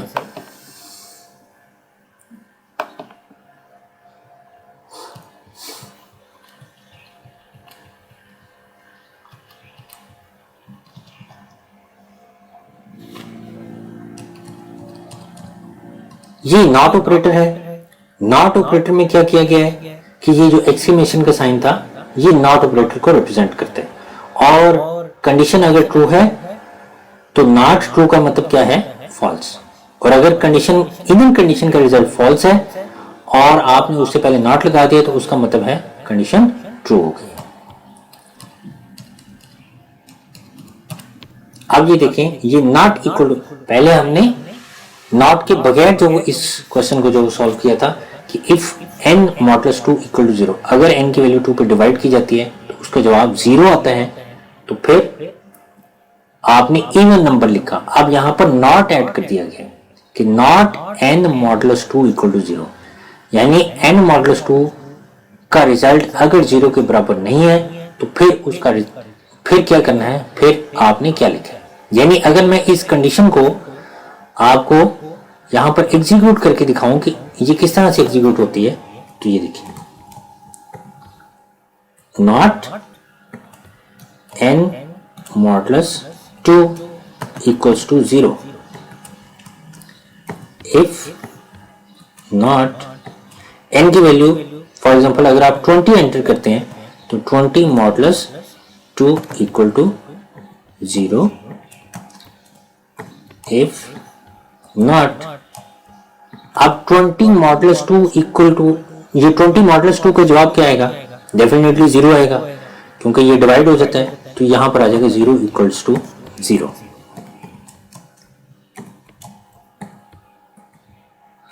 ये कंडीशन 0 इक्वल टू 0 आपको क्या रिटर्न करेगा? आपको ट्रू रिटर्न करेगा। और यहां पर क्या लिखा हुआ है? इफ नॉट ट्रू, यानी ये जो नॉट का साइन है वो आपको इसका जवाब किस तरह से देगा? वो इस ट्रू को उलट कर देगा। तो इस कंडीशन का जो जवाब आएगा वो क्या आएगा? फॉल्स। यानी ये जो नॉट का साइन है वो इनर कंडीशन को उलट कर देते हैं। अगर इस कंडीशन का रिजल्ट ट्रू है तो उसने इसका रिजल्ट क्या भेजना है? फॉल्स। अगर इसका जवाब यहां पर फॉल्स आता है तो उसने इसका रिजल्ट क्या भेजना है? ट्रू। तो इस तरह से ये आपकी जो नॉट ऑपरेटर है ये वर्किंग करता है। बहरहाल ये कोई जरूरी नहीं है कि आपने नॉट ऑपरेटर को ही इस्तेमाल करना है, आप नॉट के बगैर भी कर सकते हैं। इससे पिछला प्रोग्राम मैंने आपको नॉट के बगैर करके दिखाया था और ये उसने नॉट ऑपरेटर के साथ किया हुआ है।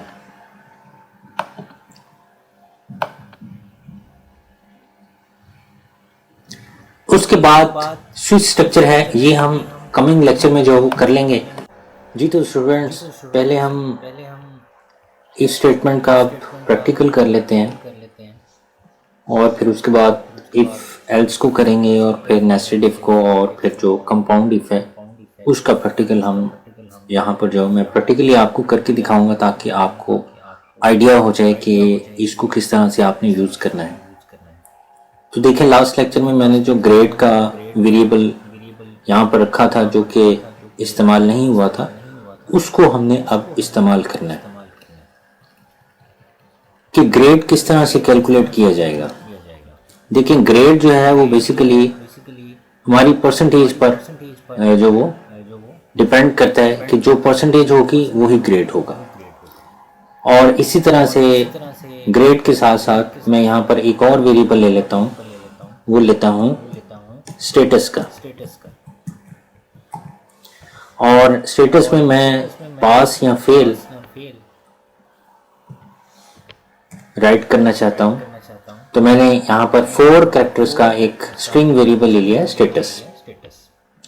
और ये जो स्टेटस है ये भी परसेंटेज पर ही, फॉर एग्जांपल अगर मैं जो वो लेता हूँ कि अगर परसेंटेज ये होगी तो फिर स्टेटस जो वो पास होगा, अगर ये होगी तो स्टेटस फेल होगा। सबसे सिंपलेस्ट फॉर्म को पहले हम यहाँ पर ट्राई करते हैं। इफ परसेंटेज, लेट्स सपोज मैं अगर 50 कर लेता हूँ कि अगर 50 से ज्यादा होगी तो फिर स्टेटस के अंदर पास जो स्टोर हो जाए, तो स्टेटस इक्वल टू पास। देखिए, जो सबसे सिंपलेस्ट फॉर्म है वो इफ की यही है कि ये इफ और फिर ये कंडीशन, अगर ये कंडीशन ट्रू होती है तो ये एक लाइन एग्जीक्यूट होगी, अदरवाइज ये लाइन एग्जीक्यूट नहीं होगी। इसका मतलब ये हुआ कि अगर हमारी परसेंटेज 50 से बिलो होती है तो इस लाइन को स्किप कर दिया जाएगा, इस लाइन को एग्जीक्यूट नहीं किया जाएगा। अब जब वो इस लाइन को एग्जीक्यूट नहीं करेगा तो फिर इसका मतलब है कि स्टेटस के अंदर क्या स्टोर होगा? फिर स्टेटस के अंदर गार्बेज वैल्यू जो वो स्टोर होगी, क्योंकि हमने यहाँ पर स्टेटस को इनिशियलाइज नहीं किया। तो बेटर वे ये है कि आप स्टेटस को यहाँ पर इनिशियलाइज कर दें एम्प्टी वैल्यू के साथ कि status equal to nothing. Status के अंदर अभी फिलहाल कुछ नहीं है। देखिए, सिटी के अंदर हमने वैल्यू खुद इनपुट करनी थी, कोर्स में हमने वैल्यू खुद इनपुट करनी थी, इसे मस्ट यहाँ पर कुछ ना कुछ एंटर करना था। लेकिन ये जब स्टेटस है, जब हम सिंपल इफ को इस्तेमाल करते हैं तो फिर जरूरी नहीं है कि ये लाइन जो वो एग्जीक्यूट हो। ये लाइन डिपेंड करता है इस कंडीशन पे। अगर ये कंडीशन ट्रू होती है तो ये लाइन एग्जीक्यूट होगी, अदरवाइज ये लाइन एग्जीक्यूट नहीं होगी।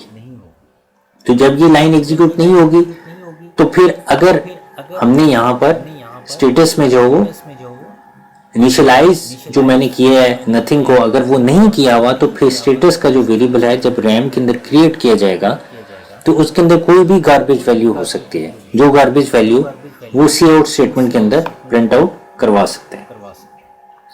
तो यहाँ पर ये देखें, ये जो स्टेटस लिखा गया है कि सेट डब्ल्यू स्टेटस, तो इन्वर्टेड कॉमर्स में वैसे का वैसे ही आएगा और फिर उसके बाद स्टेटस की जो वैल्यू उसने स्टोर की है वो यहाँ पर आएगी। अब जब परसेंटेज 50 से ग्रेटर होगी तो स्टेटस के अंदर पास स्टोर किया जाएगा, लेकिन जब स्टेटस के अंदर 50 से, जब परसेंटेज के अंदर 50 से कम वैल्यू होगी तो स्टेटस के अंदर कुछ भी स्टोर नहीं होगा। तो स्टेटस के सामने आपको वो एम्प्टी नजर आएगा। दूसरी चीज ये है कि जितनी भी हमारी न्यूमेरिक वैल्यूज थी, आपने देखा कि हम उनको सिंपल जो इसी असाइनमेंट ऑपरेटर के थ्रू जो असाइन करते हैं। ऑप्टेन के अंदर ये सारी वैल्यूज जो वो असाइन हो गई और फिर ये फॉर्मूले की जो वैल्यू इवेलुएट होनी थी वो परसेंटेज के अंदर जो वो असाइन हो जानी थी। तो इसी तरह से जो स्ट्रिंग वैल्यूज हैं उनको एक्चुअली हम इस तरह से असाइन नहीं कर सकते। देखें, अगर मैं यहां पर इसको रन करता हूं तो यहां पर एक एरर जो जनरेट होता है, और जो एरर जनरेट होता है वो एरर जो ये है कि हम स्ट्रिंग वैल्यू को स्ट्रिंग वेरिएबल के अंदर इस तरह से असाइन नहीं कर सकते। तो इसके लिए हमें एक फंक्शन यूज करना पड़ेगा। वो फंक्शन है strcpy, स्ट्रिंग कॉपी। देखिए, मैं वो फंक्शन किस तरह से इस्तेमाल करता हूं। मैं यहां लिखता हूं strcpy। आपने स्टेटस यानी वेरिएबल का नाम लिखना है और इन्वर्टेड कॉमर्स में आपने उसको वो वैल्यू बतानी है जो कि आप इस वेरिएबल के अंदर कॉपी करना चाहते हैं। यानी ये जो मेरा स्ट्रिंग है ये इस वेरिएबल के अंदर कॉपी कर दिया जाए। देखें, वो आपको साथ में ये टूल टिप भी शो करवाता है कि करेक्टर स्टेटस की 4 जो करेक्टर्स इसके अंदर जो स्टोर होंगे। अब दूसरा ये कि जो strcpy है ये कहां पर है। देखें, आपको डिव जो साथ में मैसेज भी दे रहा है कि ये string.h हेडर फाइल है, उसके अंदर ये मौजूद है, और string.h जो हेडर फाइल है वो अभी तक हमने यहाँ पर इंक्लूड नहीं की हुई। अगर आप कुछ को इंक्लूड किए बगैर रन करेंगे तो एरर आएगा, इसलिए मैं वो हेडर फाइल यहाँ पर इंक्लूड करूंगा string.h, ताकि जो डेव का कंपाइलर है उसको ये मिल जाए कि strcpy का जो फंक्शन है वो स्ट्रिंग हेडर फाइल के अंदर मौजूद है, वहां से जो इसको गेट करना है और फिर वो क्या करेगा, ये जो पास जो मैंने लिखा है वो इसके अंदर स्टोर कर देगा। तो ये स्टूडेंट्स आपने याद रखना है कि जब भी आपने इनिशियलाइजेशन के बगैर अगर आपने स्ट्रिंग की असाइनमेंट करनी है, यानी स्ट्रिंग वेरिएबल आपने एक लिया और आप इनपुट करने की बजाय उसको वैल्यू असाइन करना चाहते हैं, तो फिर ये इस तरह से जो वो वैल्यू असाइन नहीं होगी कि एक तरफ आप स्टेटस लिखते हैं और दूसरी तरफ आप उसको स्ट्रिंग की वैल्यू देते हैं, वो वैल्यू असाइन नहीं होगी। आपने strcpy का फंक्शन यूज करना है, पहले वेरिएबल का नाम लिखना है और फिर आपने उसको वो स्ट्रिंग देना है जो आप स्ट्रिंग उस वेरिएबल के अंदर कॉपी करना चाहते हैं। अब हम इसको सेव करके एक दफा रन करके देखते हैं और आपको मैं आउटपुट जो हो इसकी शो करवाऊंगा। नेम, सिटी, रोल नंबर कुछ भी लिख लें, फिर उसके बाद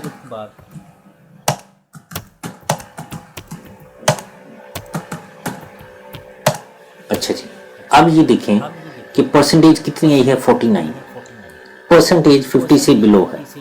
यही वजह है कि स्टेटस में आपको कुछ नहीं नजर आ रहा, क्योंकि ये जो लाइन थी, ये लाइन उसने तब एग्जीक्यूट करनी थी जब परसेंटेज जो 49 है वो 50 से ग्रेटर होनी थी।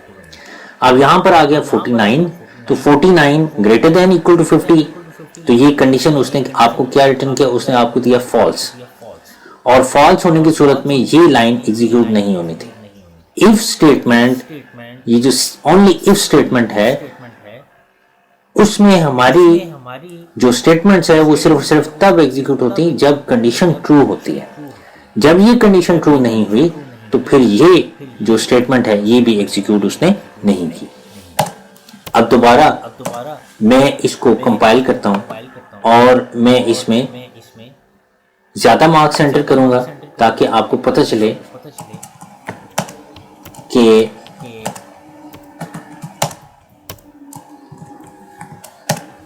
आपको ये पता चले कि ये लाइन जो वो सिर्फ और सिर्फ तब एग्जीक्यूट होगी जब परसेंटेज 40 से ज्यादा 50 से ज्यादा की। अब देखिए परसेंटेज 61.5 है, जो कि 61.5 इज ग्रेटर देन 50, क्योंकि 61.5 50 से ग्रेटर है, वाकई ट्रू है। इसने कंडीशन ट्रू दे दी और फिर उसने कहा कि अब मैंने ये इस लाइन को एग्जीक्यूट करना है। तो स्टेटस के अंदर पास का जो वैल्यू है वो उन्होंने स्टोर कर दी, और फिर ये जो नीचे आउटपुट स्क्रीन है, जो सी आउट हमने यहाँ पर ये लिखा हुआ है, ये तो स्टेटस की जो भी वैल्यू वो पास उसने उसके अंदर स्टोर की थी वो हमें मिल गई। जब वो उस लाइन को नहीं पढ़ता तो स्टेटस के अंदर जो नथिंग की वैल्यू वो जो स्टोर हुई है, जो हमने ओनली जो इन्वर्टेड कॉमर्स के अंदर कुछ भी नहीं लिखा, तो वो वैल्यू एक्चुअली वो वहां पर एम्प्टी जो प्रिंट आउट करता है। तो स्टूडेंट्स यही एक्चुअली इफ की जो वो लिमिटेशंस हैं कि अगर कंडीशन ट्रू होगी तो इसकी स्टेटमेंट चलेगी, अदरवाइज इसकी स्टेटमेंट नहीं चलेगी। और अगर यहां पर मैंने चूंकि यहां पर एक लाइन लिखी है तो मैंने यहां पर कर्ली ब्रैकेट्स नहीं लगाई। अगर आपने यहां पर एक से ज्यादा लाइंस लिखनी है तो फिर आपने यहां पर कर्ली ब्रैकेट्स लगानी है, तो ही वो सारे का सारा ब्लॉक जो वो एग्जीक्यूट होगा। लाइक इस तरह से आपको ये लाइन यहां पर लिखनी और फिर ये इस तरह से। लेकिन ये तब आपने करना है जब हमारे पास इस ब्लॉक के अंदर एक से ज्यादा लाइंस होंगी। अगर एक से ज्यादा लाइंस हैं तो आपको ये कर्ली ब्रैकेट्स लगाने की जरूरत नहीं है। आप सिंपली जो एक लाइन वैसे ही जो लिख सकते हैं, ये लाइन इफ के साथ ही एसोसिएटेड होती है। अब चलते हैं इफ एल्स की तरफ कि इफ एल्स में क्या होता है। एल्स का जो ब्लॉक है वो तब एग्जीक्यूट होता है जब कंडीशन फॉल्स होती है। तो मैं यहां पर स्टेटस में लिख देता हूं फेल, यानी अगर 50 से ज्यादा परसेंटेज होगी तो इसमें पास स्टोर हो जाए, फिर ये वाला ब्लॉक छोड़ दिया जाता है। इन दोनों ब्लॉक्स में से कोई एक ब्लॉक एग्जीक्यूट होना है, या ये एग्जीक्यूट होगा, ये तब एग्जीक्यूट होगा जब कंडीशन ट्रू होगी, और ये एल्स वाला ब्लॉक तब एग्जीक्यूट होगा जब कंडीशन फॉल्स होगी। अब अगर परसेंटेज 49.1 आती है तो फिर उस सूरत में ये कंडीशन फॉल्स हो जाएगी, तो कंट्रोल यहां से जंप करेगा एल्स पे, और एल्स पे आने के बाद फिर ये जो हमारी स्टेटमेंट है इसको एग्जीक्यूट कर दिया जाएगा, और स्टेटस के अंदर पास की बजाय फेल को स्टोर कर दिया जाएगा। चलिए इसको रन करके देखते हैं।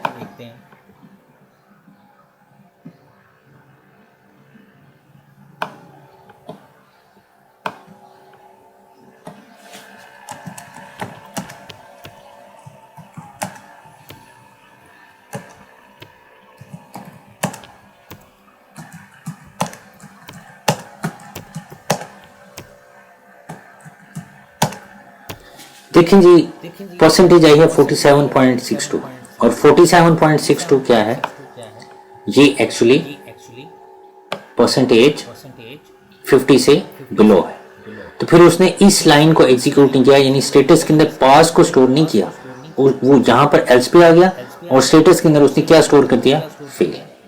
और वही जो फेल था वो फिर नीचे जो हमने, चूंकि यहाँ पर कहा हुआ है कि स्टेटस की वैल्यू तुमने जो यहाँ पर प्रिंट आउट करनी, स्टेटस में जो भी स्टोर हो, पास हो या फेल स्टोर हो, बस उसकी वैल्यू जो यहाँ पर प्रिंट आउट करना, तो वो यहाँ पर प्रिंट आउट कर देते। तो ये एक तरीकेकार था कि हम एक वेरिएबल ले लें और उस वेरिएबल के अंदर इस स्टेटमेंट की मदद से पास या फेल को स्टोर करते हैं। अब ये तो था कि एक सिंपल आपने एक कंडीशन लगा ली और वो कंडीशन जो यहां पर आपने फुलफिल कर ली।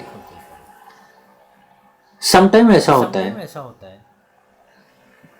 कि स्टेटस के साथ साथ ये जो स्टेटस है इसमें सिर्फ और सिर्फ परसेंटेज को हमने काउंट किया है।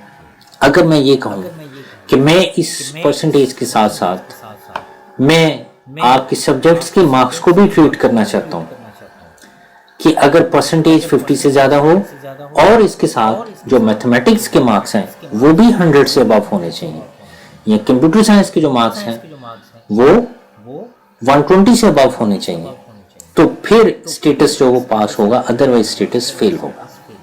तो फिर देखें, पहली कंडीशन तो ये है कि परसेंटेज जो वो 50 से ज्यादा हो, और दूसरी कंडीशन मैं यहां पर मेंशन करता हूं जो कि नेस्टेड इफ के अंदर आएगी, क्योंकि मैंने दो कंडीशंस दी ना। मैं कहता हूं कि परसेंटेज भी 50 से ज्यादा हो और मैथमेटिक्स के मार्क्स भी 100 से ज्यादा हो तो पास होगा, अदरवाइज वो फेल ही होगा। ठीक है, तो अब यहां पर मैं अगेन एक और इफ स्टेटमेंट दे देता हूं कि if math is greater than or equal to 100। तो ये जो आपका इफ काउंट हुआ है ना, अब ये वाला जो इफ है ये नेस्टेड इफ कहलाता है। ये तब एग्जीक्यूट होगा जब परसेंटेज की वैल्यू 50 से ज्यादा होगी।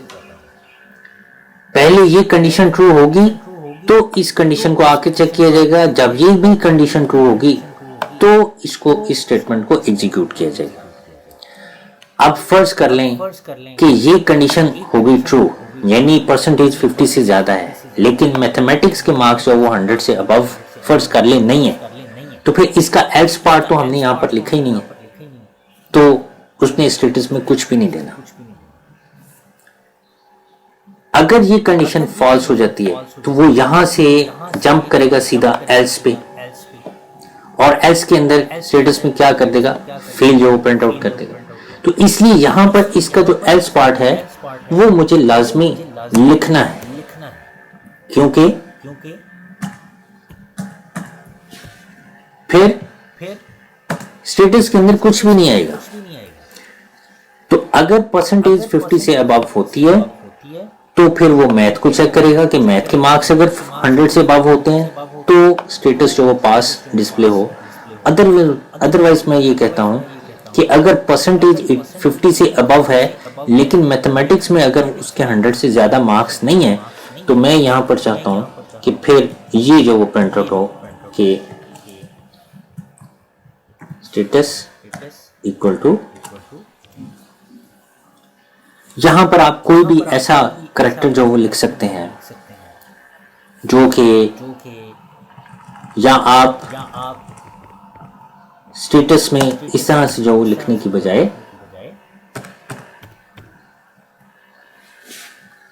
आप यहां पर कोई सी आउट स्टेटमेंट जो प्रिंट आउट करवा सकते हैं। लेकिन अगर आप यहां पर सी आउट की स्टेटमेंट प्रिंट आउट करवाएंगे तो जो आपने नीचे स्टेटस में लिखा हुआ है वो फिर जो वो प्रिंट आउट तो होगा, लेकिन वहां पर स्टेटस के आगे कुछ भी नहीं आएगा।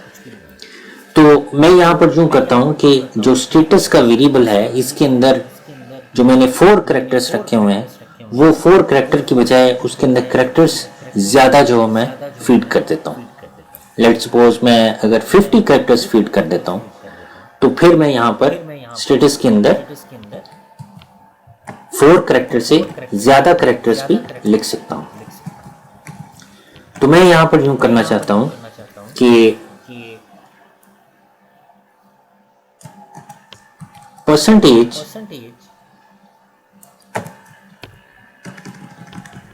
सिंपली मैं कहता हूं math marks is less than 100।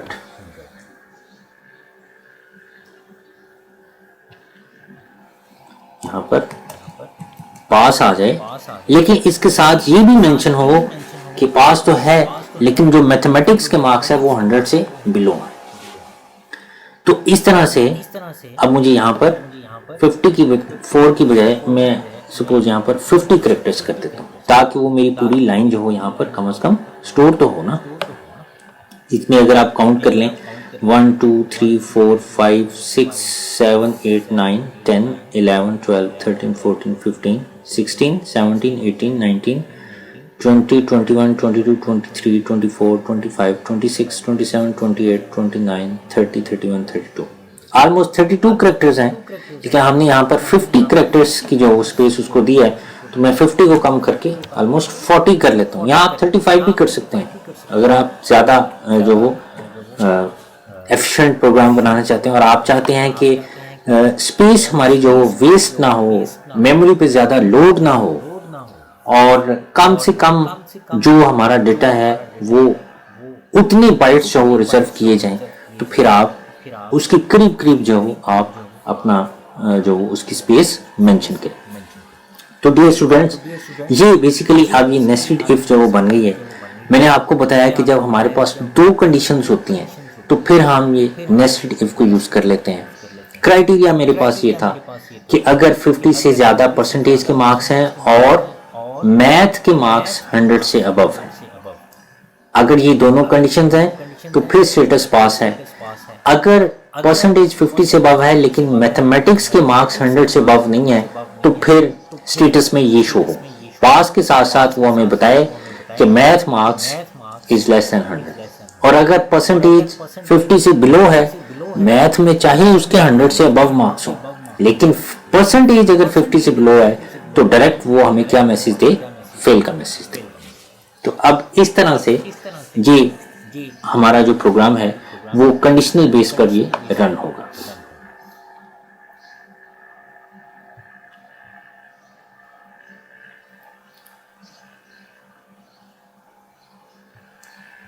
Semicolon नहीं लगा हुआ था इसलिए यहां पर ये एरर आ गया। अब आप इसको दोबारा रन करें।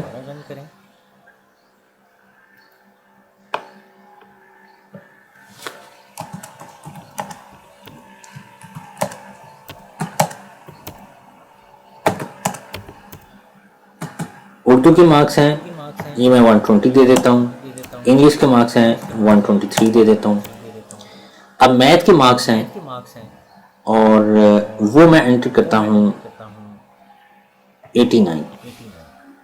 ठीक है जी, यानी ये वाली जो कंडीशन है हमारे पास, ये एल्स वाला पार्ट जो चलेगा जब अगर परसेंटेज 50 से अबव होती है, क्योंकि मैंने मैथ के मार्क्स जो है वो 100 से अबव नहीं दिए, ये वाली कंडीशन आपकी फॉल्स हो जानी है।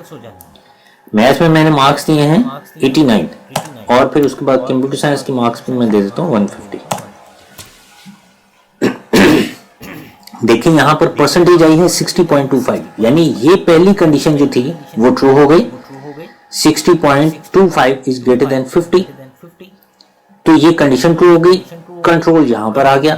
यहाँ पर आके उसने चेक किया कि मैथ के मार्क्स 100 से अबव हैं, तो मैथ के मार्क्स हैं 89 और 89 इज ग्रेटर देन 100। क्या ये कंडीशन ट्रू है? तो उसने बताया कि ये कंडीशन फॉल्स है। यहां से कंट्रोल जंप किया एल्स के ऊपर और एल्स में उसने स्टेटस में क्या प्रिंट आउट कर दिया, pass slash math marks is less than 100, और उसके बाद यहां से वो एग्जिट हो गया। जब ये वाला पोर्शन एग्जीक्यूट हो जाना है तो फिर ये एल्स को उसने छोड़ देना है, उसने इसको एग्जीक्यूट नहीं करना। अब देखें अगर मैं इस तरह से करता हूं,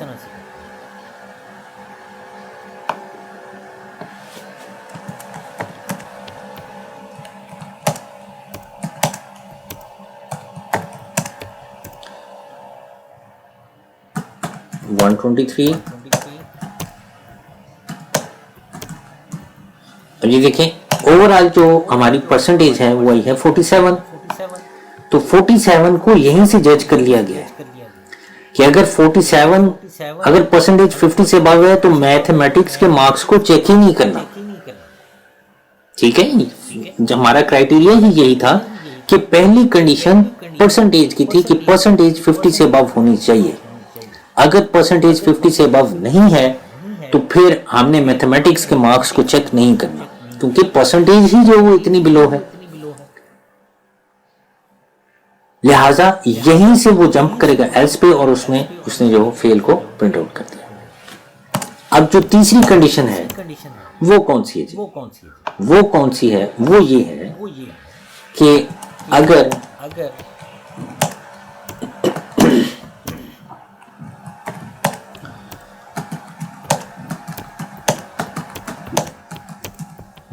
अब ये देखें मैथमेटिक्स के मार्क्स भी 100 से अबव हैं, परसेंटेज भी जो 50 से अबव है, दोनों कंडीशंस ट्रू हो गई, ये भी कंडीशन ट्रू हो गई, ये भी कंडीशन ट्रू हो गई। तो फिर ये जो पास था वो हमें स्टेटस में मिल गया।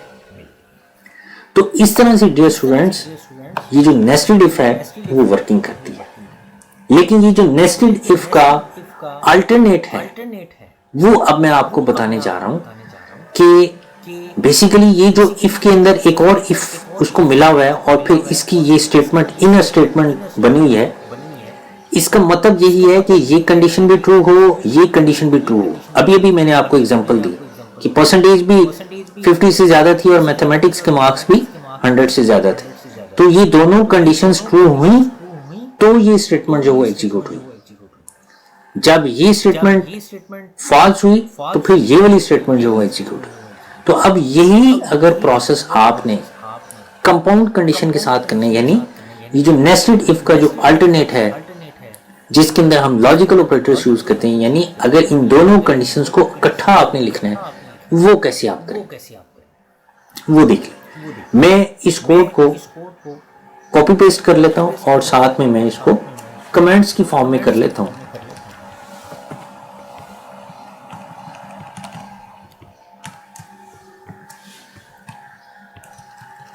इसको कॉपी कर लेता हूं और फिर इसको यहां पे लॉजिकल ऑपरेटर के साथ राइट डाउन कर लो।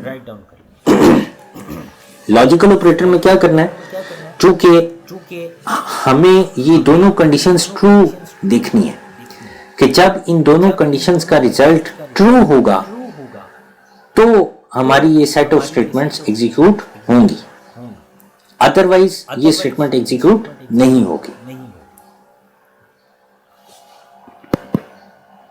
अच्छा जी, इसमें मैं अब एंड ऑपरेटर को यूज करने लगा हूं। जैसा कि मैंने आपको बताया था कि हमारे पास 3 लॉजिकल ऑपरेटर्स हैं, एंड ऑपरेटर है, और ऑपरेटर है और नॉट ऑपरेटर है।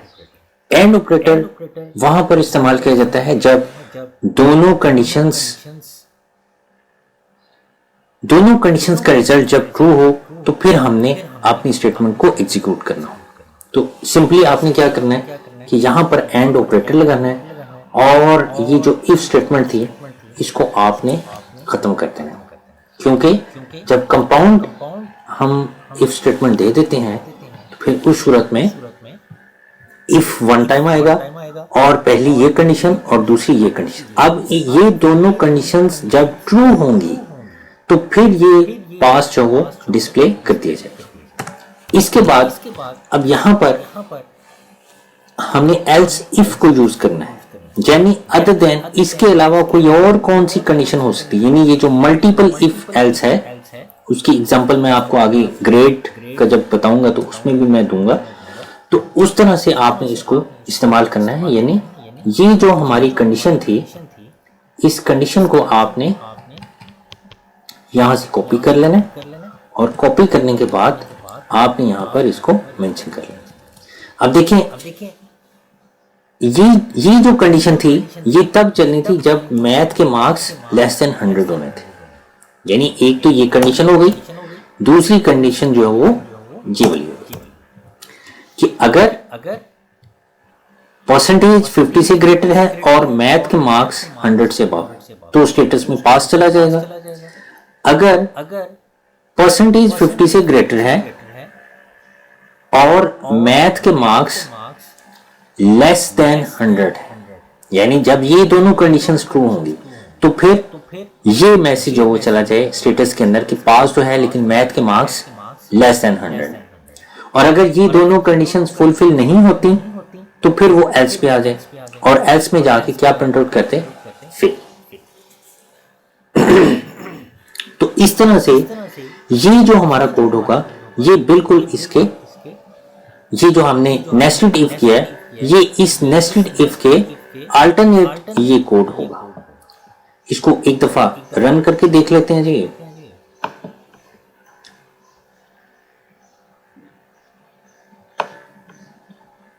तो इसमें मैं देखें, मैं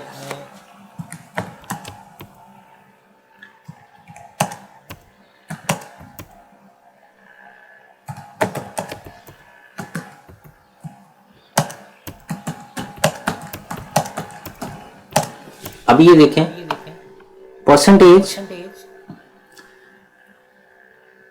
50 से अबव है, 61.5, मैथ के मार्क्स 123 हैं ये, और वो भी ये दोनों कंडीशंस ट्रू हो गई तो उसने क्या हमें शो करवाया, पास। उसके बाद दूसरी कंडीशन यहां पर देखते हैं,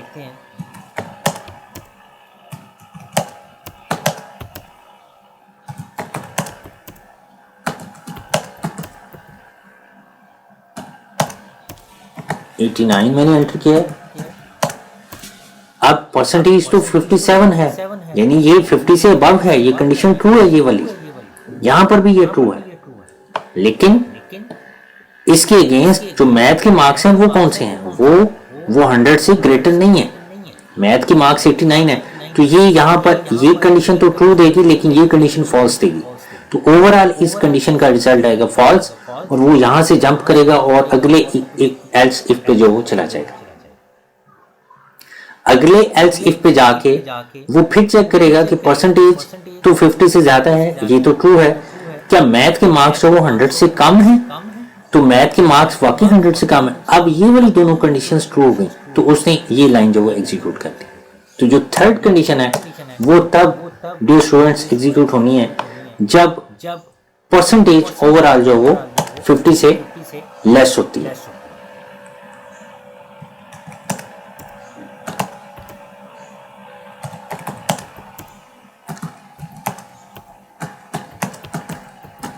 चाहे मैथ के मार्क्स हो वो 123 से ज्यादा ही क्यों ना हो, लेकिन चूंकि परसेंटेज 47 है, ये परसेंटेज 47 ये यहां पर उसने आपको फॉल्स दे दिया, इसने आपको ट्रू ही दिया है, लेकिन चूंकि ये कंडीशन फॉल्स हुई और एक ट्रू हुई एक फॉल्स हुई तो दरम्यान में एंड ऑपरेटर है, तो ओवरऑल इस कंडीशन का रिजल्ट क्या आना है, फॉल्स आना है। इसी तरह से ये जो हमारे पास कंडीशन थी इसमें भी परसेंटेज उसने, ये वाली जो कंडीशन है ये इसका रिजल्ट फॉल्स है, इसका रिजल्ट से ट्रू ही है, लेकिन दोनों कंडीशंस का ओवरऑल जो रिजल्ट आएगा वो तो फॉल्स आएगा क्योंकि एंड ऑपरेटर है। एंड ऑपरेटर की मौजूदगी में दोनों कंडीशंस ट्रू होनी चाहिए, तो फिर वो यहाँ पर एल्स पे आ जाएगा और इसमें फेल को प्रिंट आउट कर देगा। तो इस तरह से जो नेस्टेड इफ है उसके साथ हम अपनी वर्किंग कंप्लीट भी कर सकते हैं, और जो लॉजिकल ऑपरेटर्स हैं उनके साथ भी हम अपनी वर्किंग कंप्लीट कर सकते हैं। ये हमारी मर्जी है, लेकिन ये चीज आपने याद रखनी है कि अगर तो हमारे पास सिंपल एक कंडीशन है, सिर्फ परसेंटेज पे या किसी भी चीज पर बस एक कंडीशन है, तो फिर तो नेस्टेड इफ नहीं लगेगा और ना ही फिर उसमें लॉजिकल ऑपरेटर्स यूज होंगे। ये तब यूज होते हैं जब हमारे पास कंडीशंस ज्यादा आ जाती हैं और उन दोनों या दो से ज्यादा जो कंडीशंस हैं उनका रिजल्ट जो वो ट्रू होने पर जो वो हम अपना रिजल्ट शो करवाना चाहते हैं, फिर जो हम इसको जो वो इस्तेमाल करते हैं। जैसे यहाँ पर परसेंटेज और मैथमेटिक्स दो कंडीशंस थी, ये भी हो जाए और ये भी हो जाए तो ये काम कर दिया जाए। डियर स्टूडेंट्स, अब हम चलते हैं ग्रेड की तरफ कि ग्रेड किस तरह से कैलकुलेट करना है। तो बिल्कुल इसी तरह से मैं इसी कोड के साथ आगे चलता हूं और यहां पर मैं परसेंटेज का वेरिएबल इस्तेमाल करता हूँ कि अगर 90 से अबव है तो ग्रेड के वेरिएबल के अंदर क्या स्टोर हो जाए जी, मैं कहता हूं कि ए ग्रेड स्टोर हो जाए। फिर एल्स इफ में मैं लिखता हूं percentage greater than or equal to 80, अगर वो 80 से अबव है तो ग्रेड में क्या स्टोर हो जाए, बी स्टोर हो जाए। तो मैं इसको कॉपी पेस्ट कर लेता हूं ताकि टाइम जो हो कम लगे। तो स्टूडेंट्स, मैंने ये बकिया जो कंडीशन थी वो मैंने यहाँ पर फीड कर दी हैं कि अगर परसेंटेज 90 से अबव है तो ग्रेड में ए स्टोर हो जाए। चूंकि एक सिंगल करैक्टर है तो हमें strcpy इस्तेमाल करने की जरूरत नहीं है। बेसिकली ये अगर एक से ज्यादा करैक्टर्स हों तो फिर हम स्ट्रिंग कॉपी का ये फंक्शन है। बेसिकली str स्ट्रिंग को कहा जाता है, cpy कॉपी को। स्ट्रिंग कॉपी का ये फंक्शन है जो कि स्ट्रिंग को कॉपी करने के लिए इस्तेमाल किया जाता है। तो एक सिंगल करैक्टर को अगर आपने असाइन करना है तो आप सिंपली ये जो असाइनमेंट ऑपरेटर है उसकी मदद से कर सकते हैं। इस तरह से 80 से अबव है तो ग्रेड में बी स्टोर हो जाए, 70 से अबव है तो ग्रेड में सी स्टोर हो जाए, 60 से अबव है ग्रेड में डी स्टोर हो जाए, 50 से अबव है तो ग्रेड में ई स्टोर हो जाए, अदरवाइज ग्रेड में एफ स्टोर हो जाए। तो ग्रेड भी जो इस तरह से कैलकुलेट कर दिया जाएगा। और इसी तरह से मैंने ये नीचे एक लाइन जो फीड कर दी है कि जिसमें ग्रेड के आगे जो ग्रेड के वेरिएबल के अंदर जो भी स्टोर हो वो हमें जो ग्रेड लेटर शो हो जाए। इसी तरह से आप डिवीजन भी कैलकुलेट कर सकते हैं, लेकिन उसके लिए आपको क्या करना पड़ेगा, आपको यहाँ पर एक और वेरिएबल लेना पड़ेगा डिवीजन के लिए। लेट्स सपोज मैं डिव का वेरिएबल ले लेता हूं,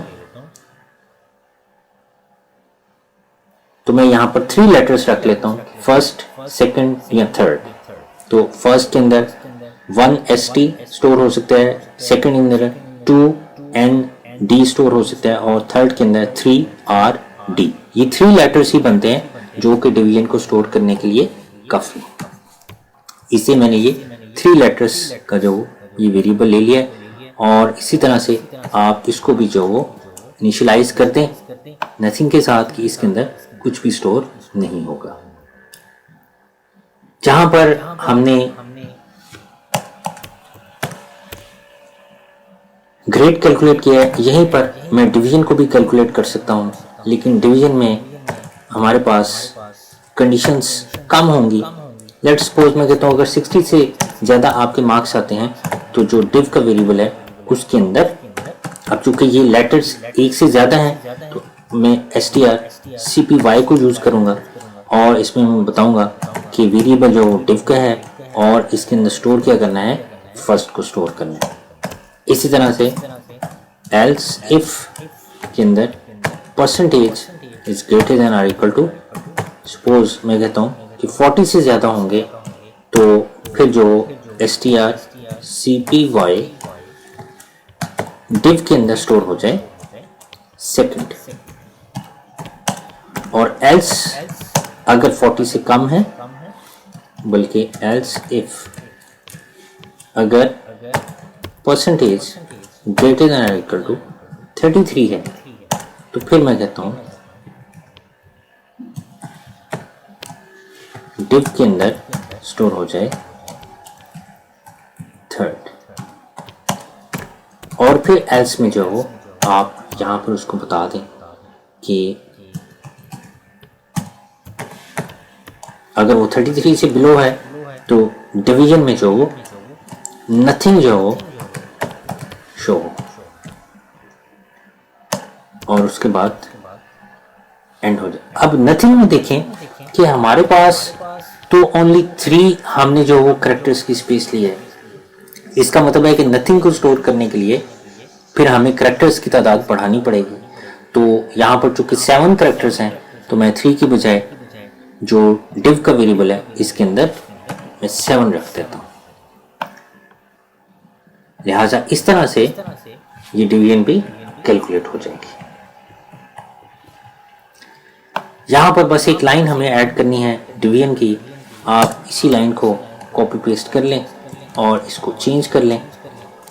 स्टेटस की बजाय जो यहाँ पर आप डिव लिख लें और यहाँ पर डिवीजन लिख लें कि डिवीजन क्या है। तो स्टूडेंट्स अब ये हमारा प्रोग्राम जो वो कंप्लीट हो गया है। इसमें इफ स्टेटमेंट के हवाले से जितनी भी वर्किंग मैंने आपको लेक्चर में दी थी, मैंने कोशिश की है कि वो ऑलमोस्ट जो वो 80% वर्किंग जो हो मैंने आपको करके दिखा दी है। इसको एक दफ़ा रन करके देखते हैं। अच्छा जी, यहाँ पर हमने वेरिएबल का नाम नहीं लिखा, इससे उसने हमें एरर मैसेज दिया है।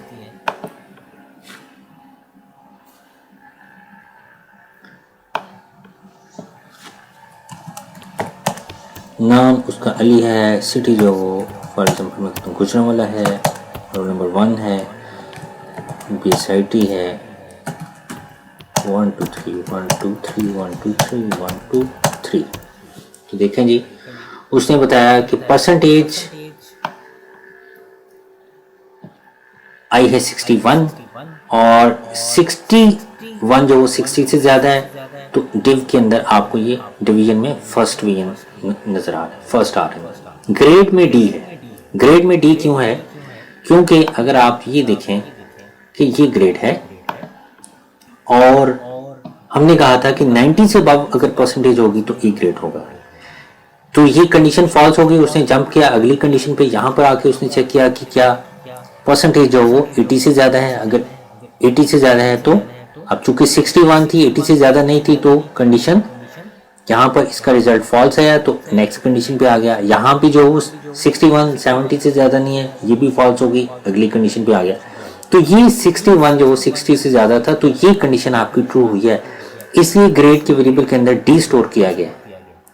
और at the end cout के अंदर जो हमने उसको कहा था कि ये ग्रेड की वैल्यू जो हो यहाँ पर डिस्प्ले कर दी जाए, तो वो वैल्यू जो हो उन्होंने यहाँ पर डिस्प्ले कर दी। तो इस तरह से ये हमारा प्रोग्राम अब कंप्लीट हो गया। तो स्टूडेंट्स इसकी जितनी हो सके आप इसकी प्रैक्टिस कीजिएगा। इसके अंदर और भी अगर आप अमेंडमेंट करना चाहते हैं वो आप कर सकते हैं। लेट्स सपोज आप यहाँ पर अगर आप मैथमेटिक्स के साथ साथ कंप्यूटर के मार्क्स भी ऐड करना चाहते हैं, उसकी कंडीशन भी आप यहाँ पर ये एंड ऑपरेटर के साथ जो लगा सकते हैं कि and computer is greater then 150। तो फिर अगर मैथमेटिक्स में और कंप्यूटर में और परसेंटेज अगर उसकी इतनी होगी तो पास होगा, अदरवाइज जो वो पास नहीं होगा। या अगर पास होता है तो बाकियों के जो मार्क्स हैं वो भी जो मेंशन कर दिए जाते हैं। तो क्राइटेरिया चेंज हो सकता है, क्राइटेरिया आपको दिया जा सकता है, आपने उस क्राइटेरिया के मुताबिक जो इसको हल करना है। आप चाहें तो आप लॉजिकल ऑपरेटर्स यूज कर लें, आप चाहें तो नेस्टेड इफ यूज कर लें। लॉजिक आपने अपनी खुद बनानी है उस स्टेटमेंट को देखते हुए। तो डियर स्टूडेंट्स, अब हम अपना लेक्चर जो है वो एंड करते हैं। अपना ख्याल रखिएगा। अल्लाह हाफिज।